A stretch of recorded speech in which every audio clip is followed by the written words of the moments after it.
Good afternoon, ladies and gentlemen. Welcome to the May 28, 2013 special meeting of the Glendale City Council. We have roll call. Council members: Friedman. Here. Najarian. Here. Quintero. Sinanian. Here. Mayor Weaver. Here, we have your report. The agenda for the May 28, 2013 special meeting of the City Council is posted on Thursday, May 23rd, 2013 on the bulletin board outside City Hall. And please let the record reflect Mr. Quintero was in the chambers. Okay, item 1 or whatever you have. Item 1 is Director of Administrative Services Finance regarding budget study session fiscal year 2013-2014.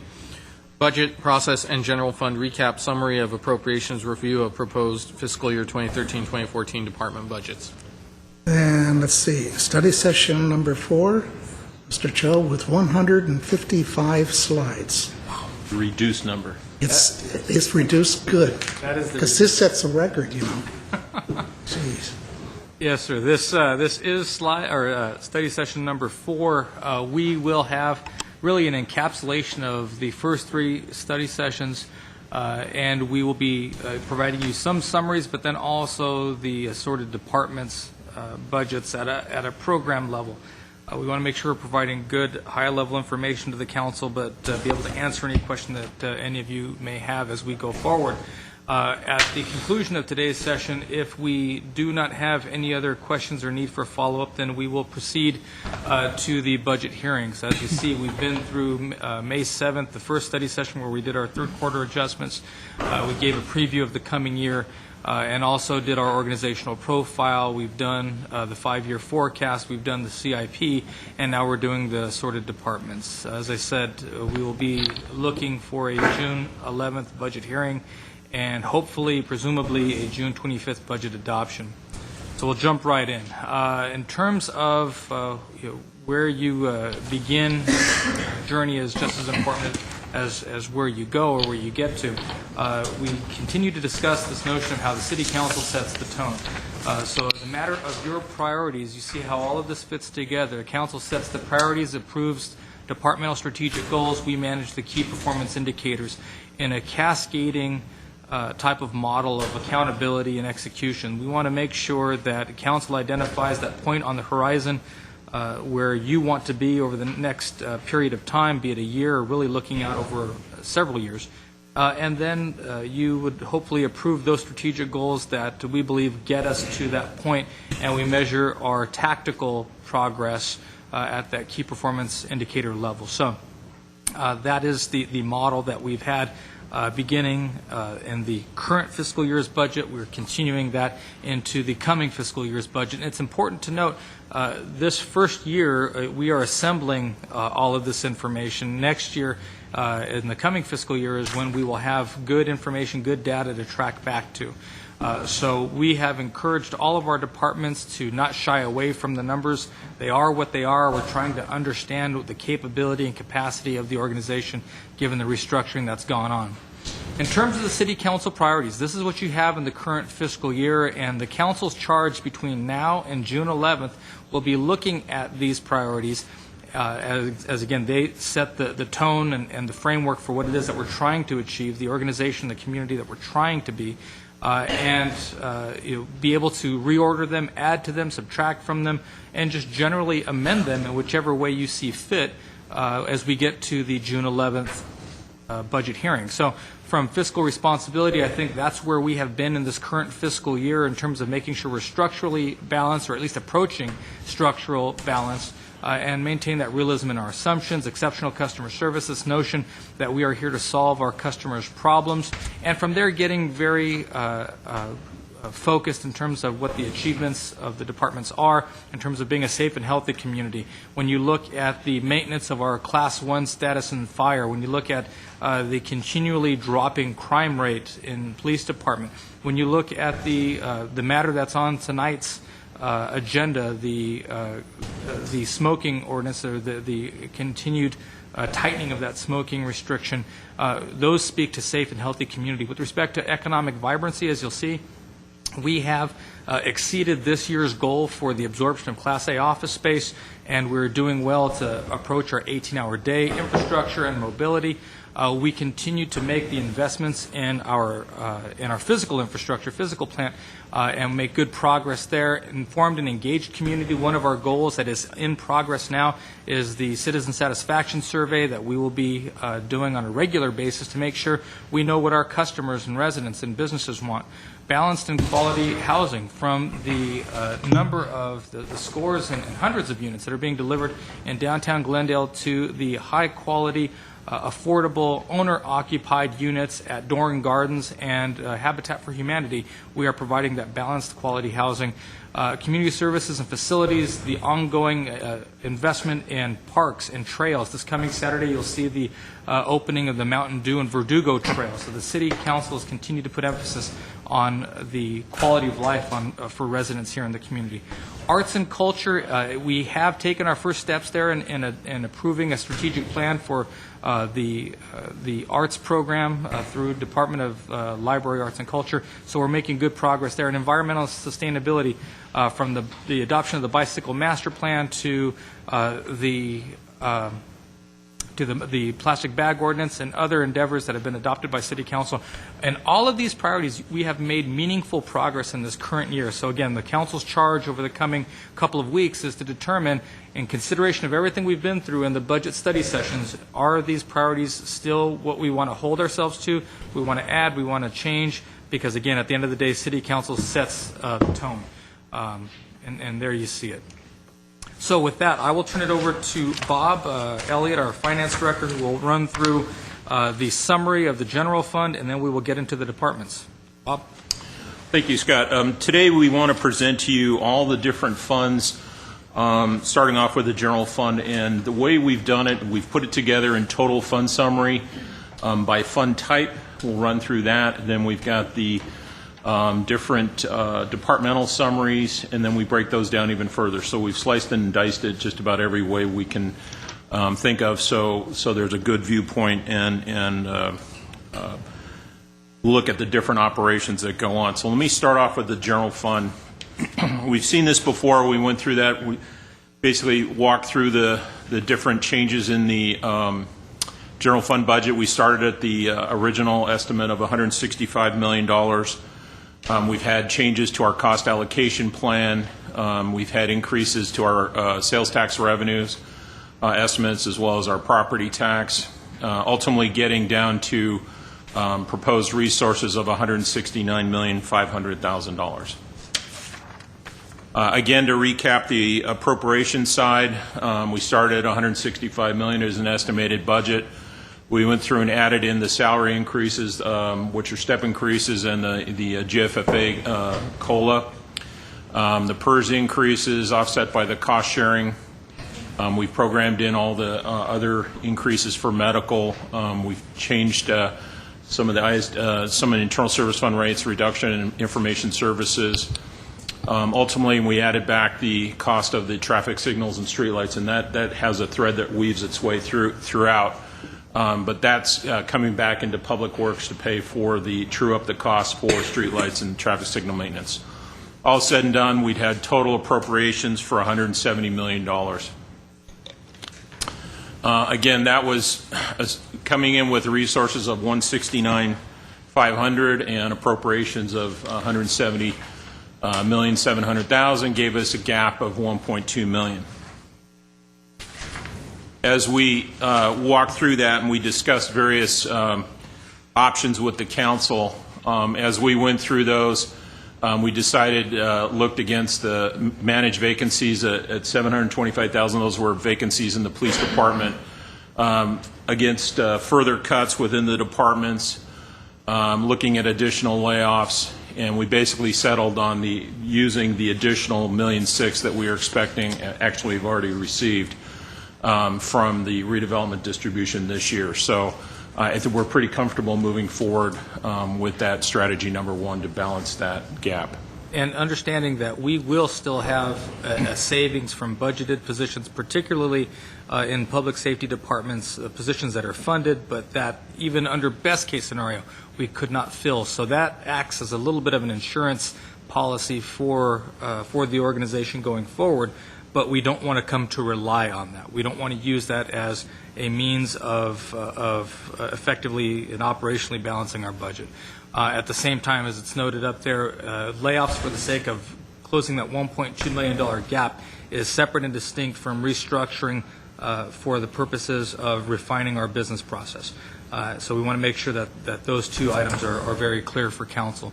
Just because we would use the $1.6 million that's coming doesn't mean that we won't look at those refinements as identified previously. Okay, let's jump into the summary appropriations. If we look at the various fund types as we've discussed throughout the budget, again, we have the general fund that stands on its own. All our myriad of special revenue funds, our debt service funds that we have solely for the purpose of paying our debt, all our CIP, which we ran through last week, our enterprise funds, sewer, refuse, electric, water, all those funds, and then our internal service funds. Both, again, the enterprise funds and internal service funds operate much like a business in terms of how we look at the finances. All told, the 13-14 proposed budget for all fund types is $737 million.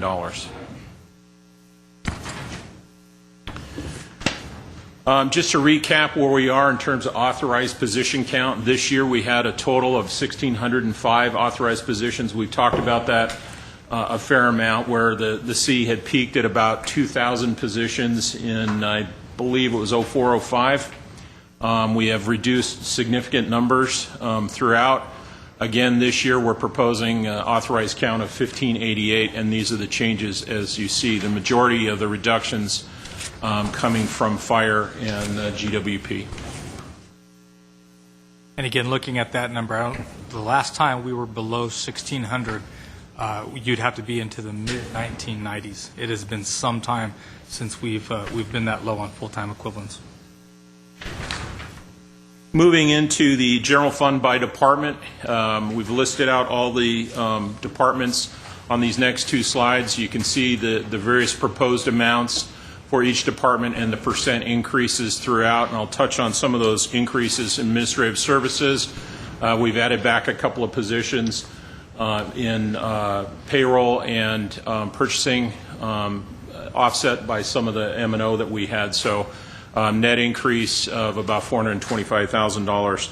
Community development, there's a shift of employees from community development to management services, the economic development department. Fire had some increases, but percentage-wise not a lot. A lot of that is their COLA increases. Human resources had some increases in their contracts and ISD service charges. Library went down a little bit. Management services, again, reflecting the add back of economic development, coming back to that department. Public Works had an increase of $2.3 million, and again, as I mentioned, that street light traffic signal maintenance piece, that's embedded in here, so that basically accounts for the increase in Public Works in terms of the general fund. Transfers, we've had a reduction over the prior year. The EMS transfer, or the transfer from the general fund to the emergency medical fund has been eliminated, hence the reduction.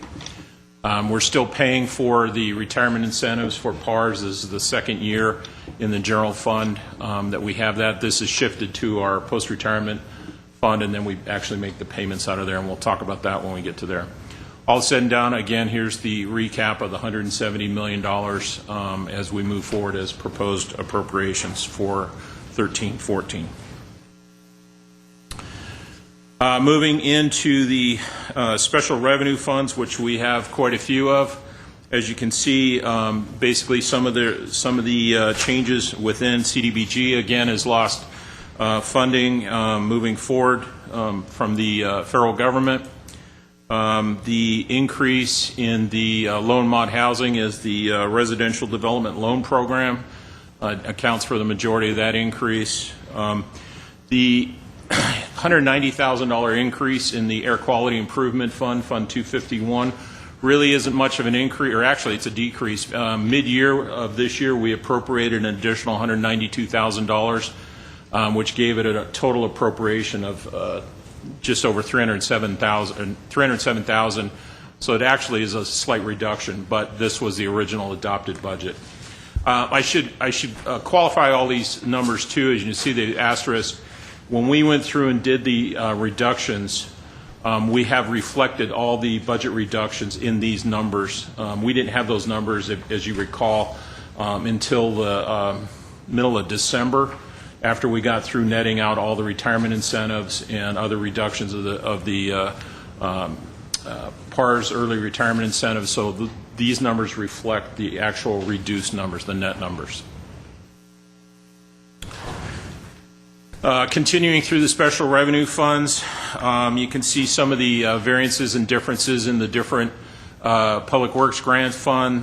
That is some of the a grant for signal maintenance on Verdugo Road, and the partly funding the SR 134 ramp work. Some of the increases here, we've split out a lot of the transportation fund. That's why you see some of the variances here. Measure R, local and regional. We've also got Prop A and Prop C. We've changed some of the appropriations. That's why there's basically $1 million reduction in one and $1 million increase in another. And just with other reductions, the asset forfeiture or narcotic forfeiture fund, we're estimating, as we always do, an amount to be spent on that. As you'll see as we go through the appropriations, we don't estimate any revenues, so this money will only be spent if there's excess fund balance or we receive any forfeiture money as we move forward. Supplemental law enforcement, again, that's a special grant for various police work, fire grant funds. We don't know what those are until we get them, so there's nothing proposed at this point. Those will come back on a standalone report if there's anything to appropriate at that point in time. Special events funds, those basically incorporate all the costs for doing movie shoots and other events that we have excess time charged out, so we build in time for those, and then some of the other grant funds. You notice a large reduction in cable access fund. We've talked about that. That's the PEG access fees. We have nothing proposed to be spent in that fund. We're still collecting the amounts, and as we've discussed under the charter lawsuit, that is still contested at this point. But for now, we have no appropriation in the cable access fund. Last part of the special revenue funds, we've got the electric public benefits fund, which funds a lot of the subsidy programs and conservation programs at the utility. They've gone up a little bit in terms of what they're projecting for appropriations, and then emergency medical services fund has a huge decrease. We have actually switched our accounting methodology. We've got a blessing from our auditors to do that. In the past, we'd always record the revenue at gross, and then as we had the write-offs, which oftentimes are 70% of what we bill, we would then expense the write-off, so basically grossed up everything. I asked the auditors to look at that, and they've dug deep into like hospital accounting, and they're fine with us accounting for this on a net basis. So that's why we have a large reduction in appropriation, so they don't have the write-offs. The write-offs are basically reduced in the revenue section at that point. The net number should be the same. Questions so far? Okay, our two debt service funds, police building project fund, we'll talk about that later today at the special council meeting. That's the debt that we have issued to pay for the building of the police department. That's what our appropriation we're estimating as we move forward for next year. And then our capital lease, we had a fund set up for the MSB retrofit. This is our last payment moving forward into 13-14, so that will be paid off after this year. We talked a lot last week about capital improvements, so I won't spend a lot of time on this unless there's questions. We ran through the 401 fund, the general fund capital improvements. This is, again, a summary of the various projects that are going through, broken down by department. For 401, 402 is our gas tax fund. We talked about all the different projects within that fund last year. There's a slight increase moving forward. Parks mitigation, that's the developer impact fees. Quite a bit of a reduction going forward this year, but again, those are project specific for expansion type needs. That accounts for that reduction there. In our enterprise funds, again, those operate like a business activity, so these are the appropriations that we have moving forward with them. The recreation fund, which handles activities like the civic, has additional appropriation. A lot of that we've discussed in terms of what the capital is for the air conditioning work and some of the painting at the civic. The hazard disposal, a little bit of a decrease there. I believe that was from our retirement.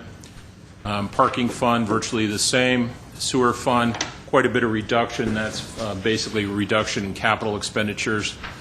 For sewer, refuse is pretty stable. And electric and water have increases in quite a few categories, but primarily it's the addition of the public safety charge, the $4.5 million increase in depreciation, natural gas increases in electric, normal operational costs to account for the $11 million. Water fund, pretty much the same. They have an increase of about $1.8 million in their depreciation this year. A lot of projects have been closed out and capitalized, so they're having a higher depreciation expense over last year. Capital projects in the depreciation fund, that basically funds the various programs for water that we ran through last week. And then fire communications fund, that's the Tri-City owned Verdugo Communications Dispatch Center in the fire department. We operate that as an enterprise fund. We have a number of contract cities. I believe we're 11 contract cities that we do the dispatching for, so it's full cost capture within Verdugo. Internal service funds, we spent a lot of time on those in the past. The fleet fund, which basically owns and operates most of the equipment, and I say most because the enterprise funds actually own all their pieces of equipment. The fleet fund owns the rest that are operated by the general government funds. The fleet fund does maintain all the funds, or all the equipment for all the funds. So these are all the costs embedded in there, as well as replacement costs for all the governmental vehicles that it provides for the general fund and so on and so forth. Helicopter fund, that's our fund that we set aside money to operate and purchase helicopters. We have a planned purchase moving forward for 13-14 of a new helicopter to replace one that's 20 years old. ISD, we talked quite a bit about there. We've moved some people into ISD, and subsequently in the 604 applications fund, we've moved some staff out. We've rearranged quite a bit in there. There's additional contractual services as well as depreciation in the increase in the 603 fund. Some of the benefit funds, we have the unemployment insurance fund, liability fund that we spent a lot of time on last week, compensation, workers' compensation insurance fund, slight increase there, and the dental insurance fund. And primarily, we had increases in most of those rates, but we have fewer employees this year, so that this number dipped a little bit. Medical insurance, we did have quite an increase this year in our premiums, reflected here in the $1 million in the 616 fund. Again, we had, I believe, a reduction or held constant on our vision. The employee benefits fund, again, that pays for our cash outs for vacation and in lieu time that we have, and we fund it through this fund here, have a little bit of an increase in that fund. RHSP, that's where we put charge departments. We fund this fund here, does the payouts for the accrued sick leave into the retiree health savings plan. By contract, there's a fixed dollar amount for each bargaining group that we pay into the RHSP, so we fund it through this fund here. And then the other note is the ISD wireless, that's the radios, and there is a large increase in depreciation there, and it's also got project costs for the P25 radio project that they're undergoing right now. So that's a large increase in the 660 fund.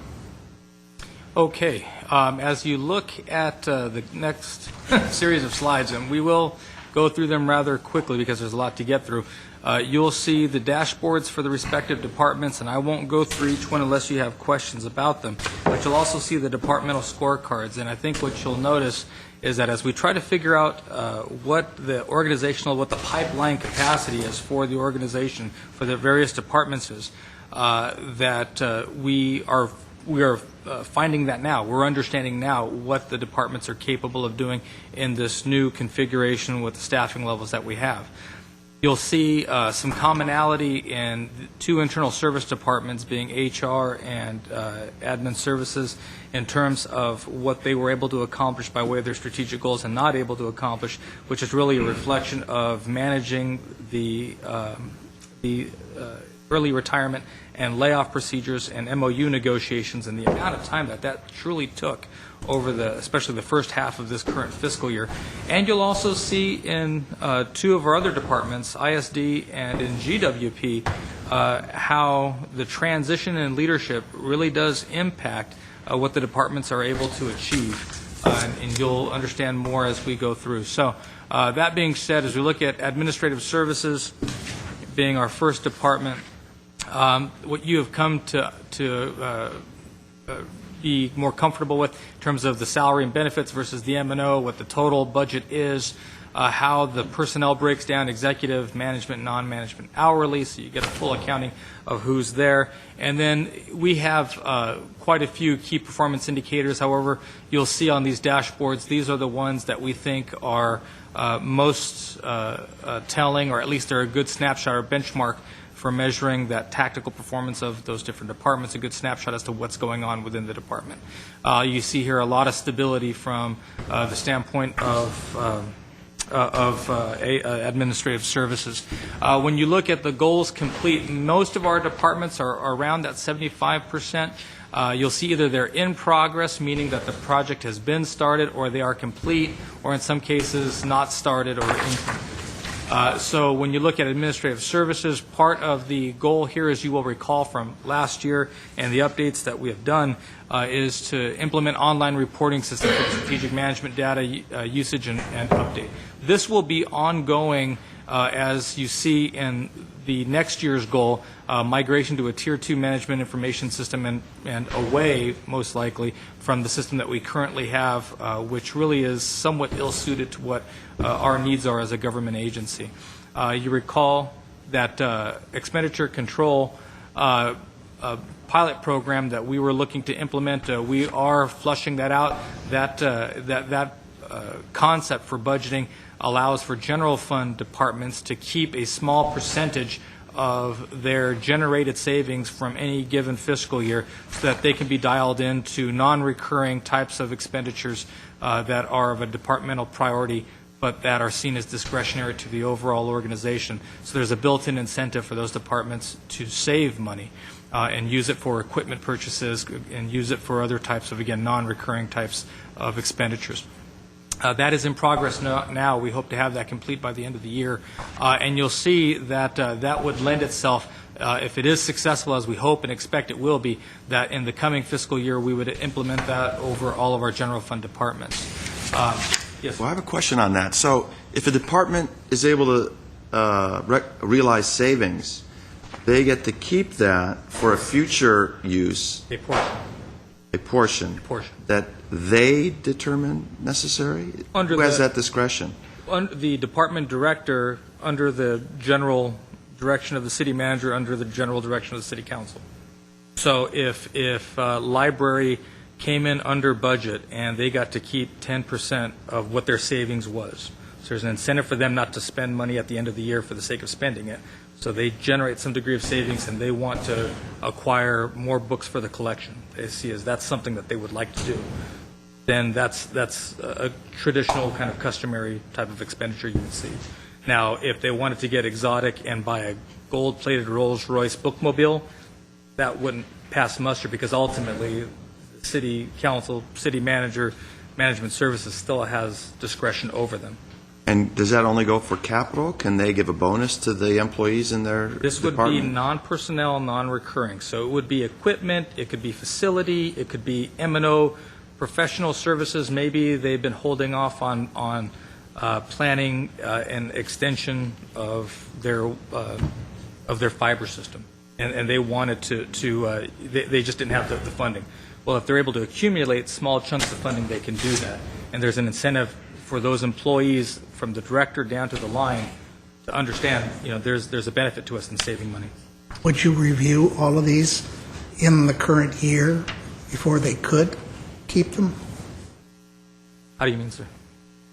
If they're set it aside, they're saving money to carry over into the next fiscal year, would you review it in the current fiscal year and approve it? Say, well, no, we don't want you to do It that. would be reviewed and approved by council in the normal context of budget adoption and quarterly and semi-annual reporting. So what we don't want to do is have departments build war chests. By stuff that they Understood, don't but you're meaning in the fourth quarter of the fiscal year, right at the end, we'd be reviewing to see what amount they're saving for equipment? Or would they have to tell you by the third quarter? No, we'd be able to estimate for a year end. And because those monies, the vast majority of the money comes back to the general fund as fund balance, you would be able to, at any point during the year, figure out how much is there and ultimately what it could be used on. It doesn't have to get, the idea is to move away from having to spend money for stuff by the end of the fiscal year. Understood, there'd be carryover and be budgeted carryover.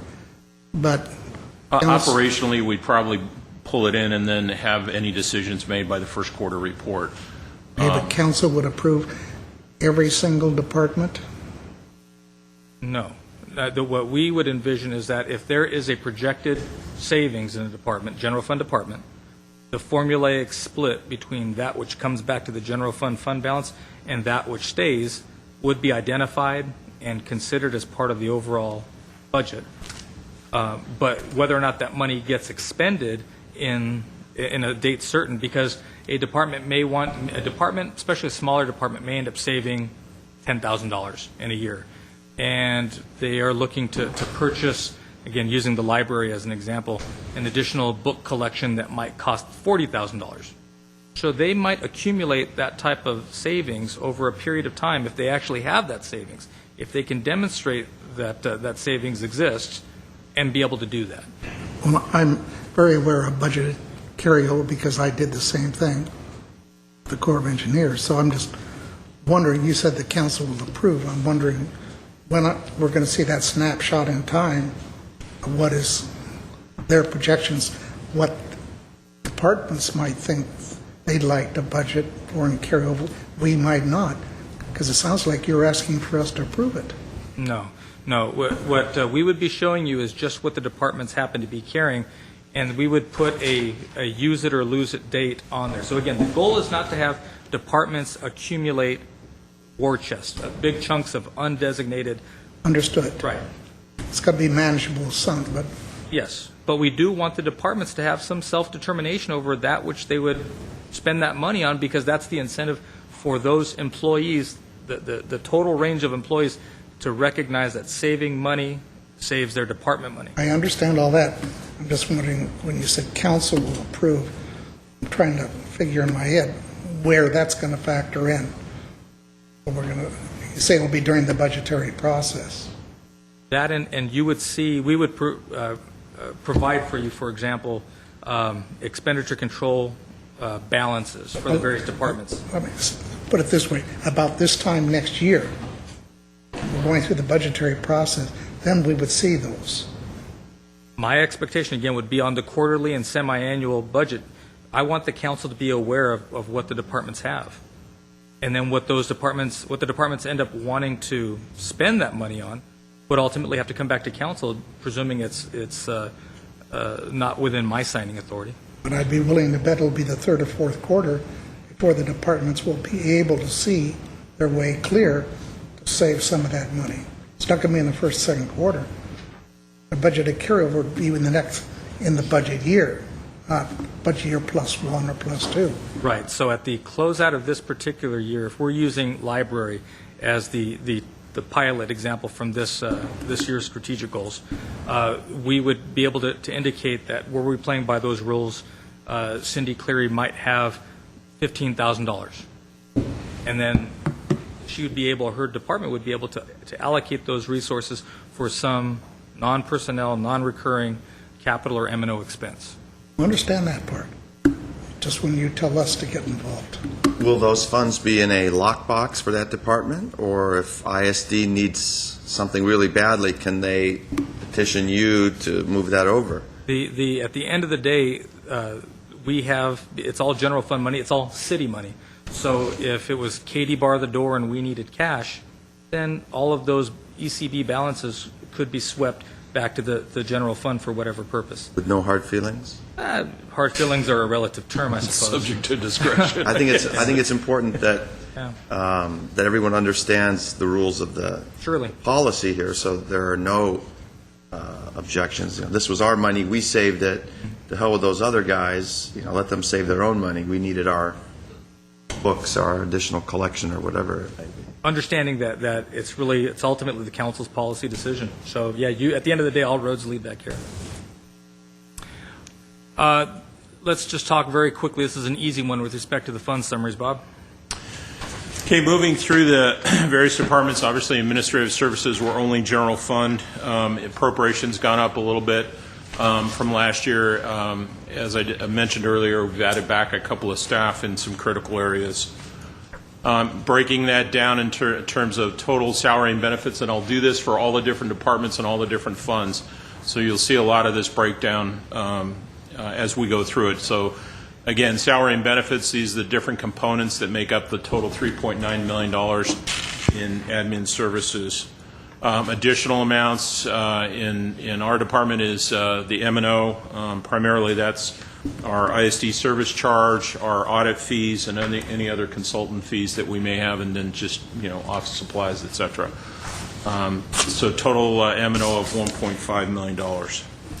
That's pretty much it. As we look to the city, and feel free to ask questions of the respective departments, each of the department directors is on hand as well as their staff. With respect to city attorney, same kind of breakdown as you look at the dashboard. You can see here under the key performance indicators, number of claims received is down.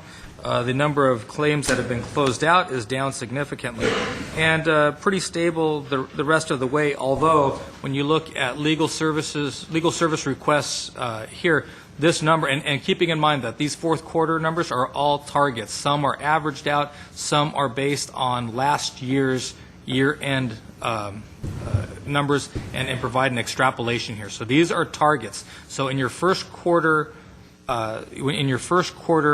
report that'll come to you this fall, what you'll see is what the fourth quarter projection was, what the fourth quarter actual is, and what the first quarter is. So you can begin to build some trend information as we go forward. But you see here along the legal services requests received, this has gone up, including that target. There are about 500, a little over 500 requests being received. It'll be interesting to note if these numbers under claims received and lawsuits received either hold steady or go down, but this number continues to rise and shows the workload of the city attorney's office, that perhaps there is a correlation between the two, and that our staff are making a great deal of use out of the in-house city attorney services, and as a result, it's resulting in better legal outcomes in these other areas. So something to watch and be aware of. When you look at the goals scorecard, you'll see, again, most of our departments are hovering around the 2/3 to 75% attainment, with the exception of a couple of them. So that's good stuff as we understand what the departments are capable of, given the short staffing that we have, the new reality that we work with. You can see the projects are ongoing within City Attorney's Office. And here with HR, we actually did move the risk management function to the City Attorney's Office, as you saw last study session. It's already bearing fruit for us. In terms of next year's goals, you can see here for yourself in terms of making sure that we have all of our Brown Act compliance in check, and making sure that an annual report from the City Attorney's Office comes out and is published, and then finally there is a major push that we'll be putting on the administrative citation program, the idea being swifter compliance with municipal code violations, especially in light of the short staffing in neighborhood services. So hopefully working smarter and not harder. Yes. Sure. I'd like to get a list by name of all those public records requests. I'd like to know who they are. Maybe a couple of years if we have them now. They continue to increase. And I'd like some estimate of what this is costing the city attorney's office to respond and close all of these. We can certainly see that. I think you'll see in city clerk's indicators the public records requests are down this year, which is an interesting dynamic as well. But of course, city attorney does have a good deal to do with looking at the information provided and vetting that information. 328 is down. 328 is down. Down below. Well, those are These are the legal service requests. Or just the legal service. Right. Take back what I said. Well, you'll see that. See that on the city There's clock. still quite a few. Quite a few. Mr. Ochoa, when we measure the strategic goals attainment levels, how do we do that? What standards do we use? Each goal is marked basically as 100%. Partial is 50%, and then you see the scorecard up top and what the math comes out to be. So, but something like, for example, taking into account we're talking about the city attorney's office, how do you measure each individual goal? Oh, great question. No, and really, the department director and I and assistant city manager will sit down at the beginning of the year, making sure that when we say aggressively defend cities, and this one admittedly is a little bit difficult in city attorney's office, but you'll see with our line departments, we try to be as specific as we can in terms of, it's measurable. Did we hit it or did we not hit it? And that's why I ask with respect to the city attorney's office, because some of these things aren't really quantifiable. So when you look at next year's, the lesson learned going forward for Mike's office are things that are kind of pass-fail. Did we do it or did we not do it? And you'll see that in the other departments as we go forward.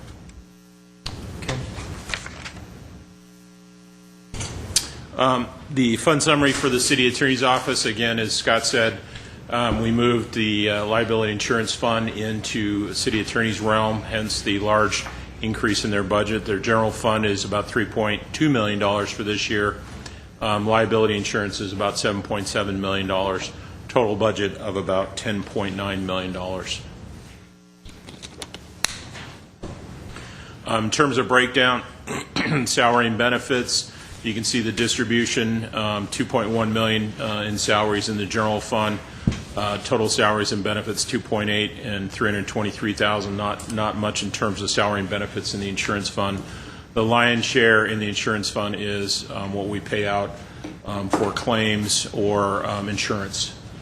We do buy a lot of special insurance, different coverages that we have, and then we're self-insured on a number of basic claims, and then we incorporate that appropriation in here.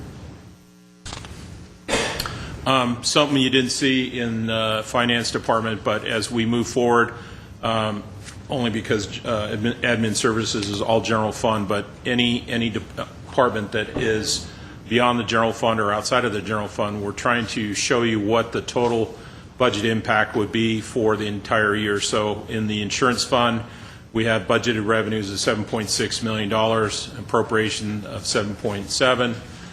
That would be a deficit or use of fund balance of about $80,000. We have an estimated beginning fund balance of about $600,000. That gives you an estimate of where we think we will be at the end of 13-14 in this particular fund. And you'll see this through all the different funds as we walk through the different departments. Looking at city clerks, as I mentioned previously, in terms of the total requests that have been provided or received and provided, they're down to about a little over 400 versus for this current fiscal year, incorporating this target for fourth quarter, versus 788 actual last year. And when you look at the requests that have been fulfilled, I think they're targeting 337 at the time of the fourth quarter closure. So they are down there. But when you look at the filming activity, that has been up, and when you look at also the special events, that's up slightly. So we are doing a little bit more, hopefully, of the fun work that the city clerk's office gets to do in terms of issuing permits for those two types of events. And also, interestingly, on number of agenda items processed, this number is down, I think, reflecting, again, the size and capacity of the overall organization. Mr. Cho, Yes. my comments on the legal side, I'd like on this. You know, this screen is a little tough to see. The TV screens back there are brighter. Can't see here. I think it's the lights inside. A little bit. We're getting a side angle on it. So I'm not reading some of the fine print. 788 versus, I think this is 404 for the crane. Yeah, I had to get to the sheets. It's an interesting dynamic. And then, oh, there we go. Okay, going back to the general fund summary for the city clerks, basically a static budget from last year to this year, $1.1 million. Again, the breakdown in salary and benefits, the majority of the budget, and then the M&O, and a lot of that's some of the election costs that are built in. So not a lot in terms of M&O. Similarly, gets us city treasurer looking at, is that better? Okay.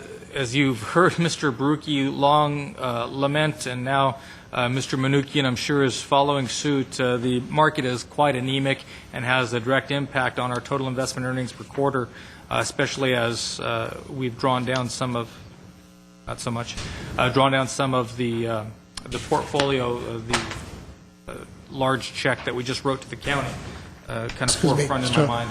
Good try. Just when we're getting out that angle, Yeah, that's better. I can't read a single number on that side. It's just the system that's set up. Don't worry about us. Don't worry. We got the handout. Just spend more time on the handout. City Thank you, treasurer, Attorney. small departments, and reflected here and there. Again, general fund only for the city treasurer's office, pretty much a slight increase in some hourly employees and some training money, representing the increase of the $9,300. Again, $542,000 in salary and benefits, and a little bit M&O within the department. So a very small budget. Community development, back into the line departments, you see here the information. This number is, when you see M&O, don't get confused. This also includes the Section 8 vouchers. So the department is a good-sized department, but the M&O is inflated by the Section 8 program. You see the personnel breakdown. Interesting totals here. When you look at the total number of permits, we're up to about 2,600, so about 100 over last year. The valuation, however, is down to about $83,000 for the building permits, which is down a little bit from previous year. When you look at the neighborhood services requests received, this is down to about 13,000 and change versus 17. And when you look here at the inspections completed, we're almost to about 20,000 versus 28. And that has, we believe, a good deal to do with the reduction in the size of the staff, again, the organizational capacity issue. But it does speak volumes to John Bernal and his team in terms of getting information under Tim Foy's leadership now, getting the requests in, getting the inspections done, and we believe that with an administrative citation, bless the administrative citation program, that we can bump these numbers up even further and boost productivity within this particular unit. To Mr. Sinanian's question, we try to do goals for the different departments that are quantifiable. So you see exceptional customer service program for CDD, the policy has been crafted, has been proved through legal, and will be coming to you as a presentation at the end of, I believe, the end of June. And also you saw the first purchase that helps articulate this exceptional customer service policy with the software package that was purchased last week. So in terms of guiding our customers through our process and monitoring the amount of time our customers are spending with members of our staff at the counter. So that goes along in terms of getting those projects done. When we talk about the improved consistency, clarity, and turnaround time and development review, this is in progress. As you know, the council has approved a streamlining effort, and that has yet to come back to you for its actual approval of whatever the steps might be as they were outlined for you previously. We have to go through the outreach process and make sure that the public is in alignment with what it is that we're trying to do. So you see that one would be in progress. Very exciting here. We still show economic development goals as part of CDD. As you know, that's been moved over to management services. But the 10% reduction in Class A office space within 5 years is complete. We, I believe, got to 250 to 300,000 square feet in this current fiscal year, and we're not done yet. We're hoping to hit or eclipse that 300,000 square foot mark by a couple of high-profile recruitments that have been underway. That would hit this goal in the first year alone by half. So Phil Lanzafame and his team are doing a great job for us in that realm. The 18-hour day, as we look at the business guide, the restaurant guide was put in place. The outreach for the downtown community benefit district was completed, and we are in progress on the South Glendale community plan. That project, though, the South Glendale community plan, I have to tell you, as we've put that in a holding pattern somewhat for the time being as we move through the various priorities of the CDD. It has been probably the department most impacted by the loss of redevelopment. Hassan Aghani is doing a great job trying to allocate his resources and run from fire to fire and still have some long-term vision as to what we're trying to do. But you see overall 72% completion, strong performance by this department. When you look at next year, we're talking about leveraging the area command model that's been put forth by Chief DePompa, with, again, our limited code enforcement resources to try to make sure that we are putting the most cost-effective elements of our staff resources out in front of PD to try to anticipate problems in neighborhoods before they become very significant, serious problems. When we talk about the permit streamlining, I mentioned that earlier. Up here, it's in progress. This will carry through, we hope, by the fall of this current calendar year. And the technological improvements, we have some concept of the types of software packages we'd like to bring to you as part of an expanded e-permitting system that would allow more online activity from our customers with respect to getting their plans checked and entitlements done. Last thing you'll see here, these italicized plans or italicized goals are considered stretch goals. And you see housing element and South Glendale community plan. Those are things that we want to see done, but will be a function of what staff resources are. Mr. Quintero. Tonight, we're going to talk about the TOD station, the grant. I assume that's going to tie into the South Glendale community plan, correct? Mr. Aghani. You're correct. In fact, it is part of the South Glendale community plan, and we're revisiting some of our commercial corridors for that purpose. And that EIR is going to be more or less restricted geographically around the train station, or can we push up? The environmental will cover the entire South Glendale community plan. Okay. However, a lot of the changes will be around the station, and that's why we're qualified for the grants that we've applied for. Then another question is the idea of the command code enforcement resource. That's kind of what we did before, right, where we had a specific code person, one neighborhood, and other code. We do right now as well. We have 4 geographic areas, and we are working, as it is, closely with the police department with their command structure. However, with Scott and I have discussed maybe coordinating some of the programs so that we can use the resources in the best possible fashion to get the biggest bang for the buck before we send, for example, police officers to something. How can we handle things ahead of time at the lower levels? And I'm hopeful that you'll see this that particular goal expanded even beyond Hassan's shop and possibly over into library and community services and recreation. To the extent that we can use our less expensive soft power resources to be out in the community working with neighbors to identify and resolve issues before we ever have to spend the fully burdened rate of an officer, a police officer, to be out there, to me makes a lot more sense. And I think it's good service to the community as well.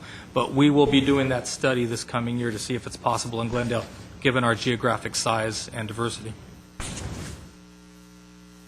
Okay, moving on to the fund summary for community development. This is the first department that really has multiple funds, so you can see them broken out here as a comparison from 12-13 to 13-14. A little bit of reduction. Again, we talked about the economic development folks moving to management services, accounting for that reduction there. As Scott mentioned, a large budget of $42 million. The majority of that is the Housing Assistance Fund, Section 8, with $30.8 million, and then some of the other low mod and housing funds built in there. So looking at each fund broken down by salary and benefits, you can see the salary and benefits for what the general fund is at $7.9 million, $2.1 million in the Housing Assistance Fund, and about $297,000 in the Home Grant Fund, and in the low mod, a mere $47,000. The M&O transfers and capital for community development, not a lot. Again, M&O incorporates all the Section 8 amounts here, and other than that, there's not a lot of M&O in the other funds. Fund recap, again, the general fund, you can just see the appropriation. Since this is a multi-fund department, what we've tried to do is go through and estimate, again, revenues, appropriations, and where we think the estimated fund balance will be at the end of 13-14. Not a lot of change in terms of use of fund balance or reductions in the fund balance amounts for community development. Talk about community services, you can see that their non-revenue permits are down just a little bit, about 229 to last year's 266. Revenue permits actually are up quite a bit, 562 over 416. Here in the duplicated participants and contract and recreational classes, interesting to see that we have lots of carryover. Folks who sign up with us for one contract class oftentimes repeat the experience, coming back again and again and again. Going forward, a goal is going to be for Justice folks trying to find ways to leverage this further and bring in still more and different folks to utilize the services. In terms of their scorecard, 75% completion. We are on track for Brand Library Arts Center renovation project. We are very excited about that. There are some, as with any kind of remodel, some unforeseen circumstances, but we were very conservative in making sure that we had good contingency funds and set in place, and so we are confident we will hit the 45 days and within 2.5% of budget.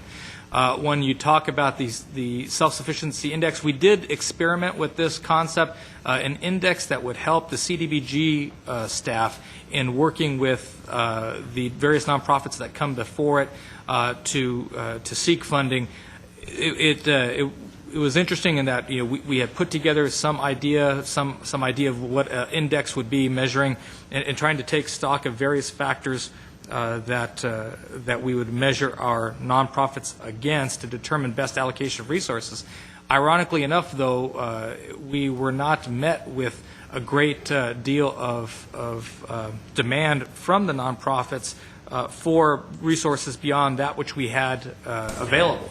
And so the need for such a self-sufficiency index was not as pressing as we thought it was going to be, and thus it dropped in priority. So it's something that's in progress, something we want to roll out, especially as management services becomes more involved in volunteer coordination, and volunteer meaning non-government agency, non-government organizations coordination. So that will continue to move forward in this coming fiscal year. Rental assets, increasing cost recovery, we did hit that goal.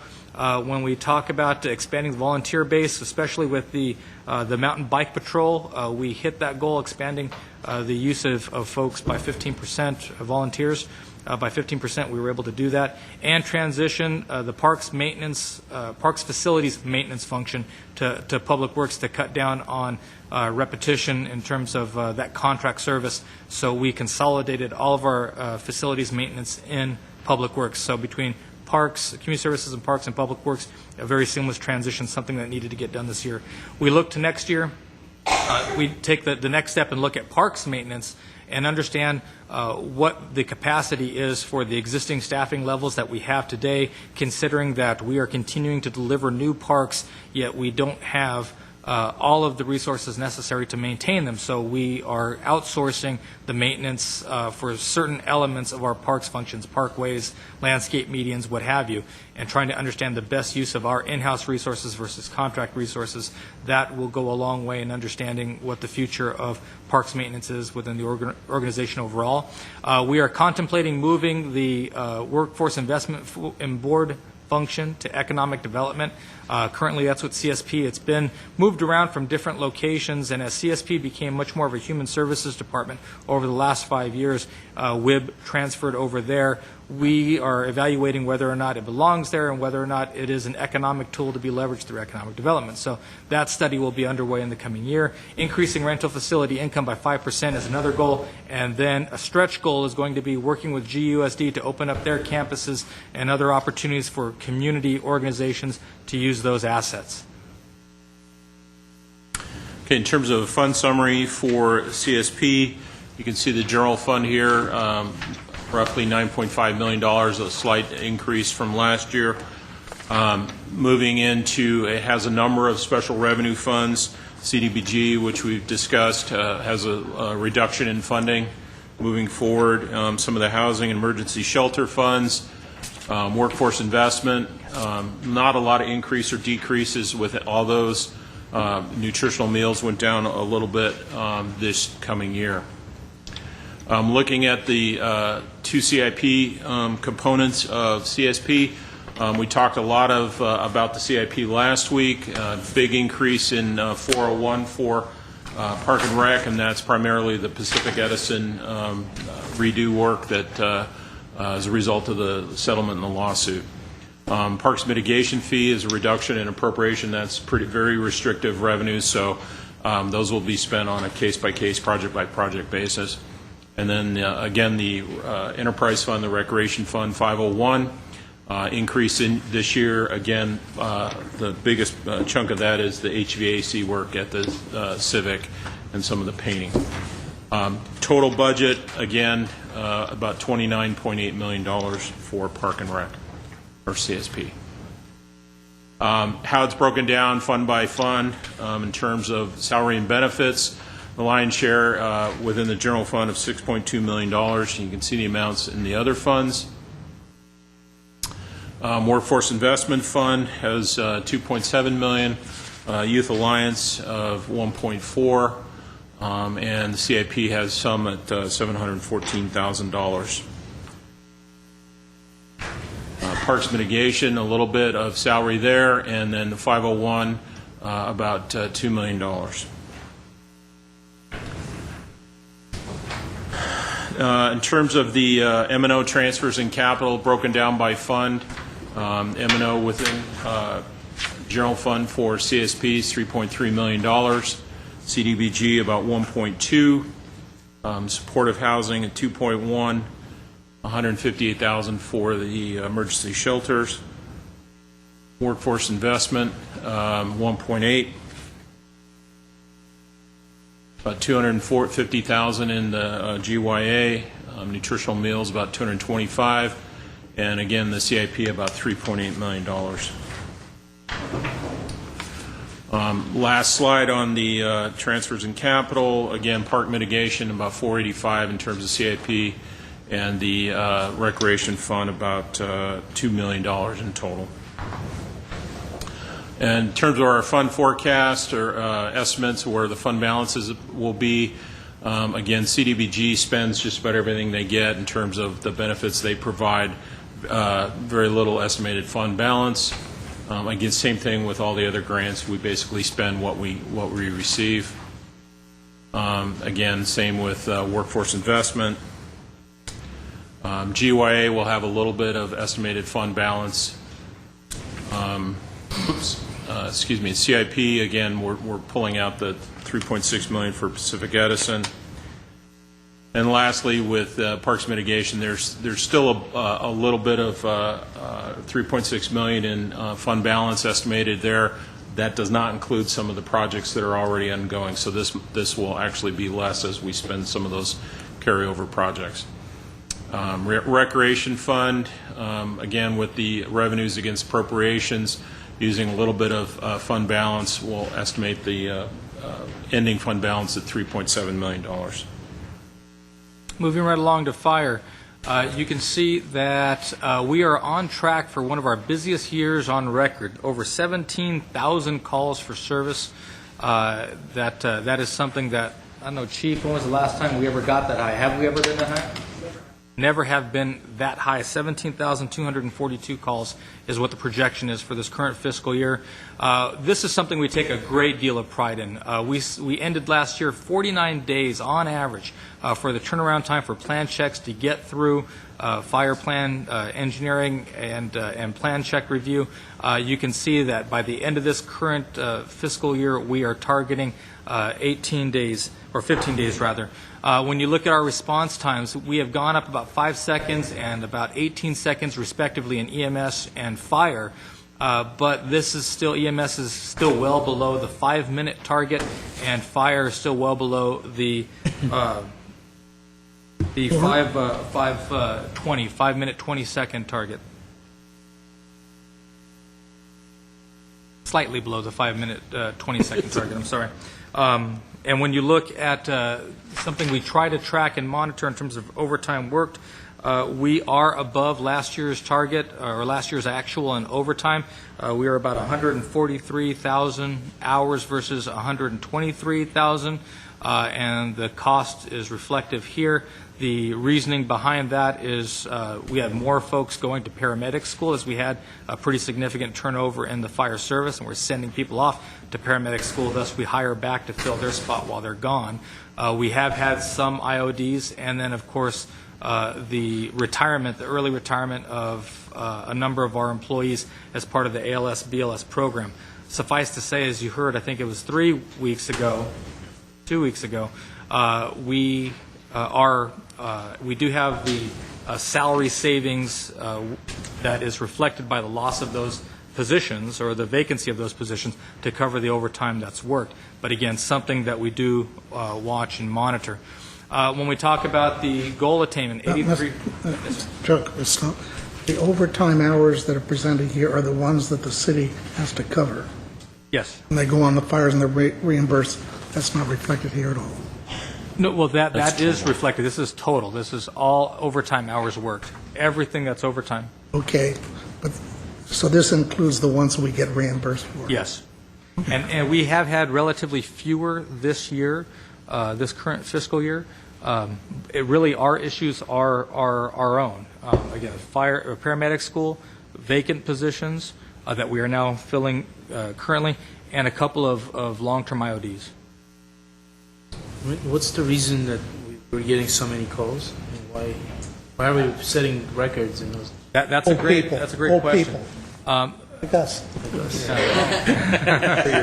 Speak for yourself. You know, we're caving over. Considering that, trying to see what the number is there, that we ended up, I think it's 84% of our calls are EMS calls, about 84, 85%. We have just a number of folks that are calling us primarily for medical care. I can tell you, and certainly the chief can speak to it more eloquently than I, but the flu season absolutely slammed us this year. We had more people calling us for medical assistance to get them, to check them out and or transport them than we have had in a number of years. As you watch the fire logs coming as to what the EMS calls are and what they concern, that has been something that it's been tough to put our finger on. The number of fires this year, fire incidents, I think is about the same as what it's been, maybe a little bit higher, but it's been the EMS calls that slammed us. In terms of the goal attainment, we did increase training hours for safety personnel. We did take a look at and reduce our targeted elements of response times. If you've been into any of our fire stations on your ride-alongs, you'll recall that we have what we refer to as the Christmas trees that light up. Before the call even rings out, a lighting system goes off in the departments that signals the type of call that is going to be dispatched. That gives the EMS personnel, the ambulance operators, the fire engineers, and so on, the opportunity to get that extra step, to get that little bit of a head start into the rig to get out to the call. That's made a good chunk of difference for us. When we talk about the efficiency and the function, that was a report that was done, a study that was done by the chief, augmenting some of the necessary personnel to turn around, reduce the turnaround times, and you see that the proof's in the pudding with respect to the amount of time it's taken us to turn around even very complex plan checks and plan reviews.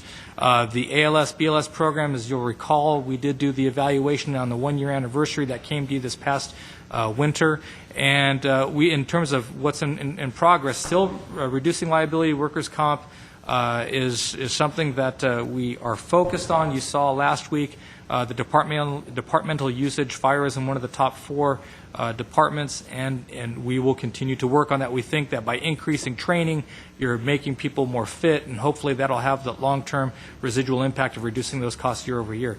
With respect to the further diversifying the department's employment base, as I mentioned earlier, we have a great number of vacancies in the department than we usually would have. We have quite a few, and thus you'll see a goal for this coming year is to complete the Fire Academy.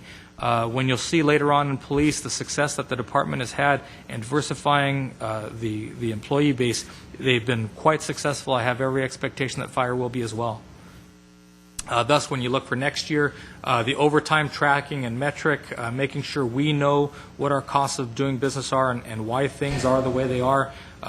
Chief Scoggins will be presenting that study to us. The white paper on what happens with respect to health care reform. We continue to hear it. We have 3 hospitals here in town. We think that there are some opportunities to work with the hospitals to actually provide a level of service that might be desired under the federal health care reform, so that Glendale, both in terms of a fire department, a city organization, a hospital system, and certainly our residents can come out as winners in terms of receiving better and more cost-effective services. And that'll be coming to you later this year.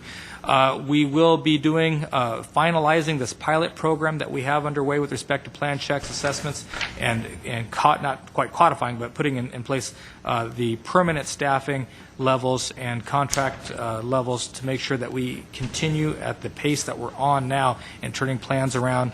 And this notion of reducing the service level impact on extended IODs. We have, as I say, a handful of IODs that are at key locations within the department structure. We need to find a way to bring those folks back, or at least find better ways to cover their absence, and the Fire Academy. I have a question. Yes. Yes. Is CERT funded this next year? Are we doing the CERT program? Doing CERT, are we not? Yes. Want to be sure. Okay, moving on to the fund summary for fire. As you can see, the majority of their appropriation is within the general fund at $40 million. The other chunk is really in the emergency medical services at $6.9 million. Hazardous disposal, 1.6, and then a variety of smaller special events and grants and CIP thrown in there, as well as the Verdugo at $3.8 million. Total fire budget of $53.2 million.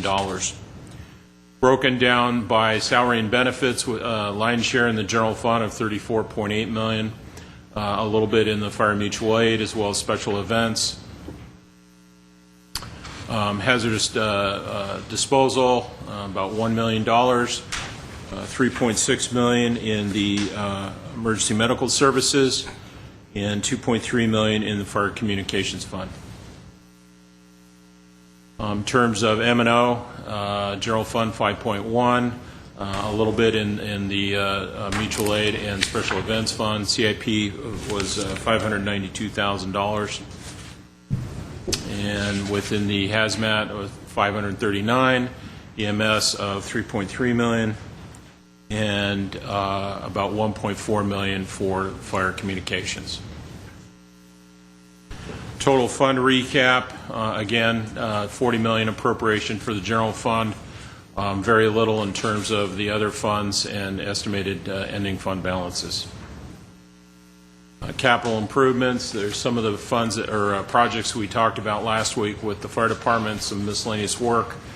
Hazardous material, $1.6 million, estimated ending fund balance of about $1.4 million. EMS, we've talked about some of the deficit that it has, an ongoing deficit. The actual revenue over expenditures, we'd actually show a little bit of a surplus, so we'll digging our way out of the deficit in emergency medical. And then the Verdugo Fire Communications Fund, with appropriations, revenue and appropriations, we'd actually have an estimated fund balance of about $5.9 million at the end of next year. Excuse me. GWP, you see a lot of stability in terms of their operational indicators here. We are pumping in a little bit more, marginally more water from MWD, pumping marginally less from the basin. We do see an increase in transformer failures. I think that's a reflection of the work, the capital work that is on the horizon for GWP Electric as we move into the coming year. But in terms of goal attainment, you'll see that GWP was a department that was really trying to reestablish itself in this current fiscal year. As you know from the restructuring of the department, we halved the management of this department and restructured it entirely. What that ultimately manifested itself in is really trying to triage what the challenges of the department were. Many of their strategic goals for the year were pushed back and not commenced. That certainly grates on a very capable and proud director like Steve Zern. It grates on me. But in terms of the notion of first things first, we needed to make sure that we knew top to bottom how well GWP was doing. And I think we have that understanding today. So as a result, you'll see many of the things that are either in progress or not commenced for this current year. These will be carried and folded over into the coming year, with the exception possibly of increasing the trading yield, which I believe was a stretch goal in the current year. We're going to hold off on that until we see some more stability in the trading markets going forward. But you'll see everything else in the coming year's strategic goals. A trading yield is both electrical and natural gas? Yes, sir.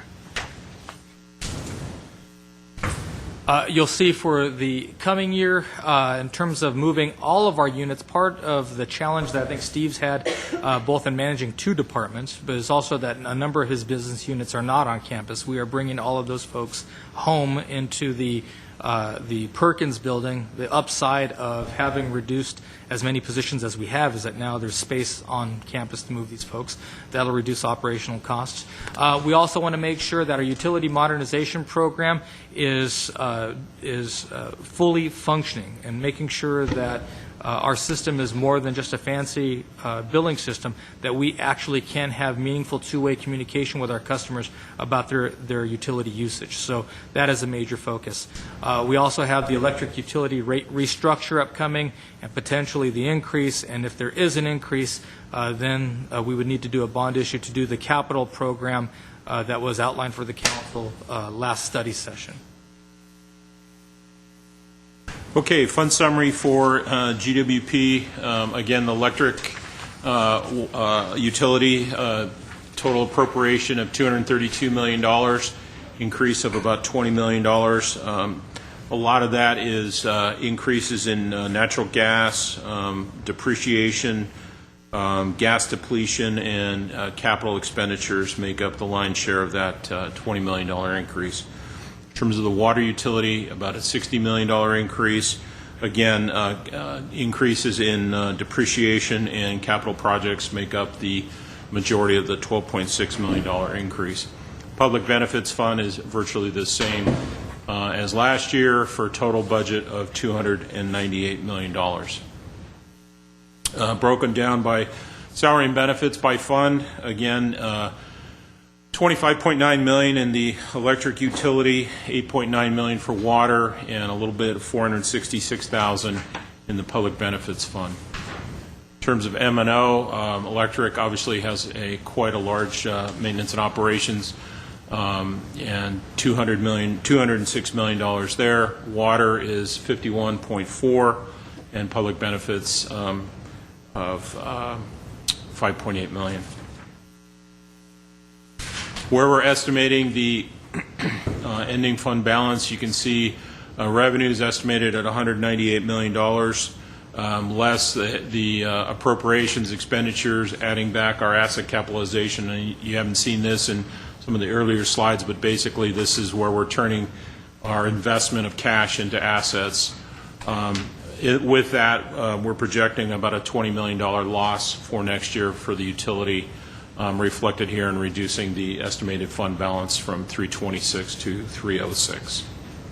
Again, that's including 8 months of a rate increase with that, and that's that 5-year plan we've laid out in terms of capital. Water utility, looking at revenues of $47 million, appropriation $60 million. Again, that's a lot of the capital projects. As you can see, the capitalization here, estimated $1.3 million surplus for the operations, increasing fund balance to about $105 million. Public benefits fund, a little bit of a decrease. Again, that can only be spent on specific programs for conservation and subsidies, so ending fund balance of about $1 million within the public benefits fund. All right, human resources, you'll see here good movement in terms of the management-non-management ratio. We're down to about 13%, which would indicate a very lean organization indeed. University of Glendale classes are down. That's a reflection really of the lack of, or the reduction in our employee count, fewer people to take those classes, but we still offer some new and innovating titles for the personal and professional development of our employees. When you look at sick hours that are used, interestingly, this number is down about 2,000 hours. There was some fear on management's part that as you saw reductions in staffing that you would see folks get burnout and it would manifest in sick leave. That hasn't happened. By the same token, number of new workers' compensation claims is down, a target of about 266 over 276. Again, the idea that we were fearing was that with fewer employees, people working harder and longer, that you would see these numbers start to jump up. That hasn't materialized. Knock on wood, and I think it's a credit to the dedication and professionalism of all of our employees. You see 66% attainment, but I think in fairness to HR, they were working through the exhaustive process of the early retirements, the layoffs and bumping, and of course the what ultimately manifested as the implementation of IBEW. So a good deal of their time was spent dealing with issues in the foreground versus the long-range types of strategic goals that we have. So you see a number of things that are currently in progress, things that are completed, whereas the employee satisfaction survey through GIT number 2, that report is coming back to us, I believe, in the next week or so. And you did see in the last study session some discussion on workers' comp, general liability, and reducing those costs year over year. What you have, I'm sorry I didn't mention it earlier, Council has the full listing of the 2013-14 proposed strategic goals, and you'll see on that handout, HR actually 13-14 is a big year for Matt Doyle and his team. 10 items are listed, many of them cross-departmental, that deal with everything from understanding the impacts of the mandatory coverage requirements for the Affordable Care Act, working with finance on OPEB liability, working through the refinement of the civil service process, modifying and condensing the existing employee evaluation forms, and a whole host of other things. A lot of work to be done by HR, but certainly I think Matt and his team are up for it, and especially considering the relationship that we have with all of our labor groups at this point in time, and the stability that we have as the overall organizational size and structure. I have confidence that we'll be able to hit all of these goals, perhaps even the stretch goals.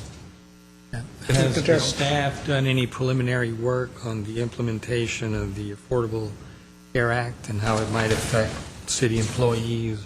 Yes, sir. I believe the number is 150 hourly employees that would likely be covered under the Affordable Care Act or mandated to be covered.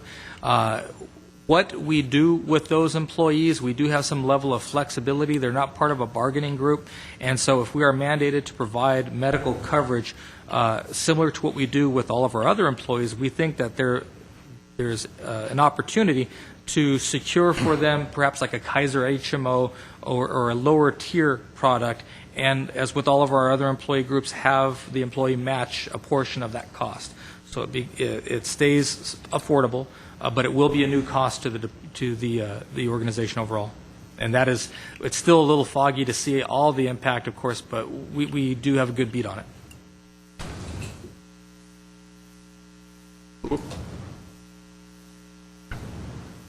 Technical difficulties here. Okay, moving into the Human Resources Fund Summary. A number of funds under HR umbrella, however, most of them are all the true costs are in the general fund in terms of staffing. Total estimated cost for next year, $2.3, almost $2.4 million. Unemployment insurance, very little increase, or actually a decrease from last year. That's basically a percentage-driven cost to payroll, basically fewer staff, so reduced a little bit there. Workers' comp, we talked a lot about that. It's up a little bit over last year at $11.5 million. And a variety of the insurance funds, the dental insurance, medical insurance, vision insurance. Clearly medical is the largest of that at almost $25 million. The employee benefits fund of $3.5 million, that's basically pays out cash payouts for any accrued vacation or in lieu time that's owed to the employees at $3.5 million, almost $3.6 million. RHSP, those are the payouts for the retiree health savings as we're contractually obligated with the different bargaining groups, estimated at $1.6 million. And then the post-employment benefits fund, we've put the appropriation for the PARS early retirement incentive in this fund. That's why there's a large increase from last year. So that's about $2.2 million. All total proposed HR budget of $48.1 million. Broken down by salary and benefits, as you can see, general fund has the largest piece at $1 million. The workers' comp, that's for the adjusters that work within the fund that do all the service for the claims with our employees. And the rest of the funds have no salary and benefits. The M&O is about $1 million in the general fund for HR, $315,000 in unemployment insurance, $10 million. This is all the claims amounts for workers' comp. Dental insurance, $1.3, again falling under the M&O category. Medical insurance of, again, $24.9 million, and the rest of the benefits in the M&O categories. Looking at the fund recap, unemployment insurance has a positive fund balance, so we're not projecting any increase or decrease at that point in time. Workers' compensation, again, we talked a lot about the $17 million deficit. This actually projects to having a slight surplus, bringing the deficit down to about 16.7, estimated for the end of next year. Dental insurance, not a lot of change there. Estimated ending fund balance of $594,000. Medical insurance, about $2.2 million. And these ebb and flows depending on what we get in terms of payments. Vision insurance, very little change there, estimated about $364. And then the employee benefits fund has a small deficit at this point, but we're pretty confident that that will be zeroed out fairly quick. We've got a good surplus projected for next year, and then we'll level that off. Same thing again with RHSP. It's a lot of payouts occurred last year with the early retirement incentives, So we have to build these back up to a positive, but I think we'll make some good progress this year and then readjust the rates accordingly. ISD was a department in transition this current fiscal year. The former director had since retired. We had a period of about 4 months with an interim director as we understood strengths and weaknesses of the department, and ultimately were able to secure the services of a new director, a chief information officer. And so I think you'll see that in this dashboard. A lot of stability in terms of the numbers and ratios that we're looking at here from ISD. A little bit of a dip with respect to, or a little bit of an increase rather, with respect to website visitors. Some stability with respect to the network downtime, but more problems, some problems with respect to the reliability long term with the overall system, speed, capacity, that really relates back to the actual infrastructure, the technological infrastructure in our physical plant. When you look at numbers related to the size of the department, the amount of money that we're spending on people versus applications, there is a healthy relationship there, but I think the challenge for ISD going forward is maximizing the utility of all the assets that they do have, or that we do have. You see here rather nebulous goals, admittedly, for ISD, and I think and even there, because they're nebulous, the attainment is rather anemic. But again, it's a department in transition, and you see that really here in next year's goals with much more focus in terms of what it is that we want to get done and need to get done. So the migration to a tier 2 platform for our employee information, financial system, EFS, and doing the RFQ, RFP, that in itself is about a 2-year project, 2.5 years with complete shakeout. So we have to begin it now if we want to be there by fiscal year 15-16.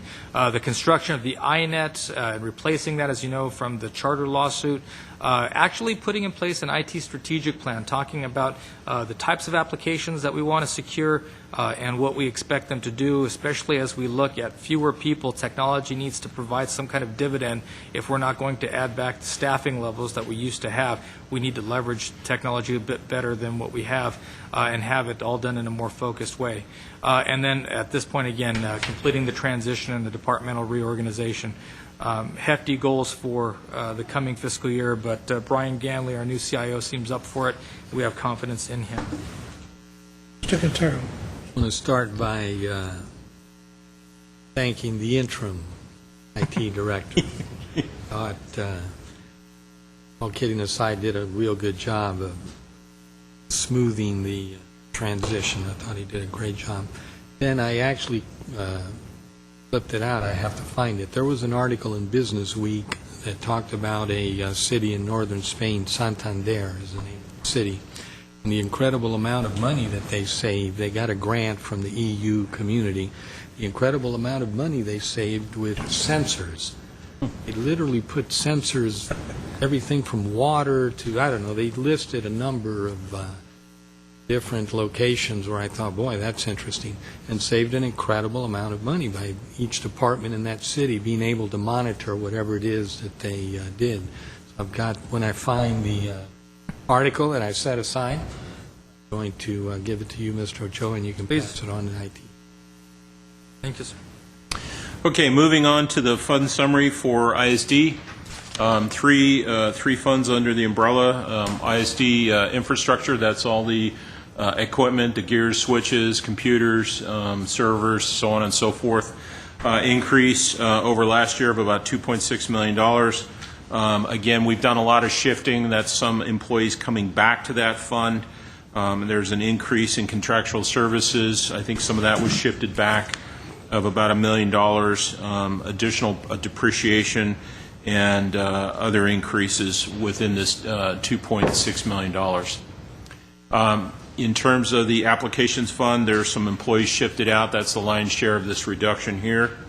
And then in the wireless fund, as I mentioned before, there was an increase in depreciation by some of the projects, and then the P25 radio project that's ongoing now for 3 funds, total budget of about $20.2 million. Broken out, salary and benefits by fund, again, almost equally shared between 603 and 604, 3.2 and 2.9. Wireless, quite a bit less at 1.1 million. In terms of M&O, they do have a lot of M&O in terms of procuring license agreements within the application fund, and then the equipment and machines within the infrastructure fund. $5.6 million there, $3.5 million in the applications fund, and within wireless, $3.7. Again, that's a lot of consultants and other equipment purchases within wireless. Looking at the projected fund summaries, revenues over expenditures, looking at a slight increase of $1.4 million, looking at 3.7. Estimated fund balance in 603, 4.5 in the applications fund, and 6.4 million in wireless. Keeping in mind in these types of funds, internal service funds, a lot of the fund balance you see there is earmarked more or less to be spent on future purchases. We try to build up capital to replace computers or vehicles if it's the fleet fund. So oftentimes there's people can summarize it that we're overcharging, but there's positive fund balance, and that's not necessarily the case. We want to be able to cover purchases as we move forward. So it is a bit of a sinking fund in addition to operations. Home stretch.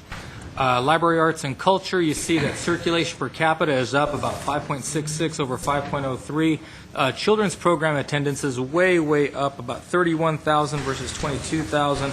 And at the same time, adult program attendance is down to about 4,000 versus 7,300 last year. We have to think that has something to do with Brand Library and Arts Center being closed, but the truth or the proof will be in the pudding as we reopen Brand in the coming year.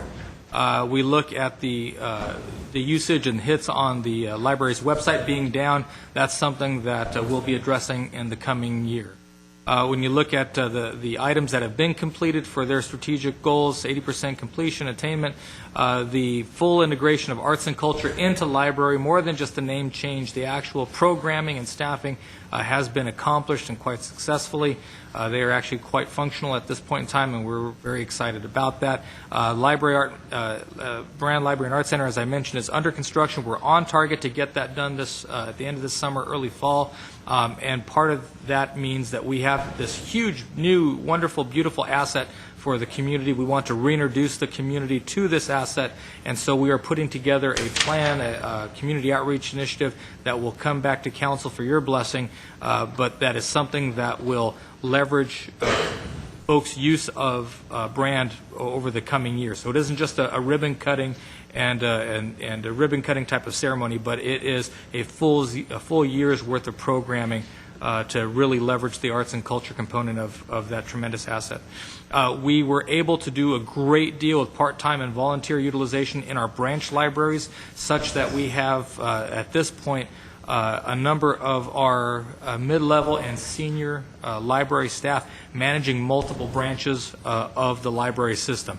Cindy Cleary and her team have gotten every ounce of productivity and supervision out of the folks that they have, are quite capable people spread out over the entire community. We want to make a little more progress on the social media and mobile applications. As you know, we do have a number of tools that we can utilize today, but we think we can leverage those further. Certainly, Cindy can give you an update as to the successes that we've had and some of the challenges going forward. And we did adopt, or rather develop, the Public Art Strategic Plan. What that means, however, is that next year we actually have to implement the strategic plan for the arts. You saw last week that there are considerable resources sitting in reserve for the council to expend once we have that program out on the street and the various avenues in which you can invest in arts and culture throughout the entire community. We have as I mentioned earlier, reopening and reintroduction of Brand. We have the Central Library Design and Construction implementation. A public relations strategy, as I mentioned, I think we can do more to get more people into the library, both through the internet as well as walk-in traffic. And you see a couple of stretch goals. We have a special election next year, and so one thing that we're thinking about is putting forward and studying the opportunity for library assessment to augment the programming and offerings at the library. again, as a stretch. If council chooses, we can go down that road, especially with the special election in June. It seems to be a good time, if ever, to ask the community that particular question. And then lastly, as a stretch goal, developing and implementing a library foundation. Okay, looking at the fund summary for the library, clearly the majority of it is operational within the general fund. $7.7 million estimated as appropriation for the 13-14 budget. Library grant fund, or library fund, it's $200,000, and the capital improvement fund of $250,000. The large reduction here is we had the brand appropriation in the prior year, so that accounts for the large reduction. In terms of salary and benefits, again, majority of it, $3.3 million within the general fund, a total of 5.4 in terms of salary and benefits, and a little bit in the library fund of $57,000. M&O, $2.3 million in the general fund, a little bit of $147,000 within the library fund, and a little CIP in 401 as we discussed last week. In terms of where we're projecting the fund balances to be in the library fund, very little change, estimated still to be about $1.9 million, and then CIP, there's really no impact in terms of ending fund balance in 401. Management services. Yes. Is there anything in this budget that'll help our library stay open longer? So we have some libraries that are closed 5, 6 p.m. Right, at this point, sir, the number of hours that you see is practically is the amount that we can offer, given the resources that we have. And so if we were to go out to the public next year as a special assessment, it would be to augment our library offerings, to see if there were more resources, more hours, more materials, and what exactly the public would be willing to fund. So before we ever ask the question in June, we would spend time in the intervening period doing focus groups, study sessions, whatever the case might be with respect to, if you were going to pay $40 a year more, and that generated X number of dollars, what would you use? What has value as a homeowner, as a resident? And that's that would be the question to them. Would you like more hours, or would you like more resources, or would you like anything? Just like to add, my colleagues know that over the years we've battered around library hours. How many hours open can we get? Books, whatever. We've dealt with that many times. So your question, we beat it to death. Sure, but the fact doesn't change that these libraries are not That's open right. longer. Show me the money. Oh, you got to come up with it. Got to find the money. Exactly. You find the answer to that, and we can I think loan we should them all all. together find the answer. We should all together find the answer to that. Well, we've wrestled with it. Management services, you know, council is painfully aware of the reductions in our department with respect to staff support for you all, and you've been exemplary in your patience with everything that's come across our desks. As you can see here, the number of service citizen requests that are coming in really is held stable. It's about 270 versus what it was last year, so much fewer staffing levels and still a high level of productivity. A lot of good productivity coming out of our internal audit unit, and Michelle Flynn and her team are doing a good job of refining our processes in conjunction with all of our other departments. You see, we already talked about the audit schedule, or no, we didn't talk about the audit schedule. We have submitted to you previously the 24-month audit schedule that splits time between focused audits, compliance audits, and operational audits, and are able to make sure that here we are having a closeout rate of 66% within the 12-month period after completing an audit. So what we want to make sure is happening is that after Michelle and her folks present the audit findings to the respective departments, the departments just don't sit on those recommendations. They actually act on them, and we're able to close those things out. So we have a handful of items that exist beyond the 12-month window, but most of them, the large majority of them, are being closed out within that 12 months, which is a credit to all of our departments. We did get through the exceptional customer service policy. That'll be coming back to you. The departmental accountability policy, wherein departments bear the responsibility for decisions or liabilities that are created or losses that are incurred. That is in place and is being implemented as we speak. So that is something that council felt strongly about last year, and it is in place now. We are at this point working with the Rose Institute on the Citizen Satisfaction Survey, and we hope to have that survey underway in the month of June. If we cannot get it done in June, it'll have to be kicked over till September, because the summer months are usually not good for doing telephone and focus group surveys. The point of this is to really ask our residents how they feel, what do they like, what do they not like, how satisfied are they, and then be able to share that information with everybody. For next year, the GIT-1 findings and recommendations, this is all of our social media platform, getting that out and leveraged out in the community. We will be putting that in place. We will have the citizen satisfaction survey findings, making sure that those are all promoted on basically what amounts to a listening tour with our residents. And so we are providing them information and making sure that what we think is indeed what we know. Actually, finally putting forward a legislative advocacy platform for an organization our size, with as varied as our interests are. We kind of move catch as catch can. So we want to be able to come back to the City Council and have you craft and bless an actual platform that we would then use in D.C. and in Sacramento, and then revise the city's mission and vision statements.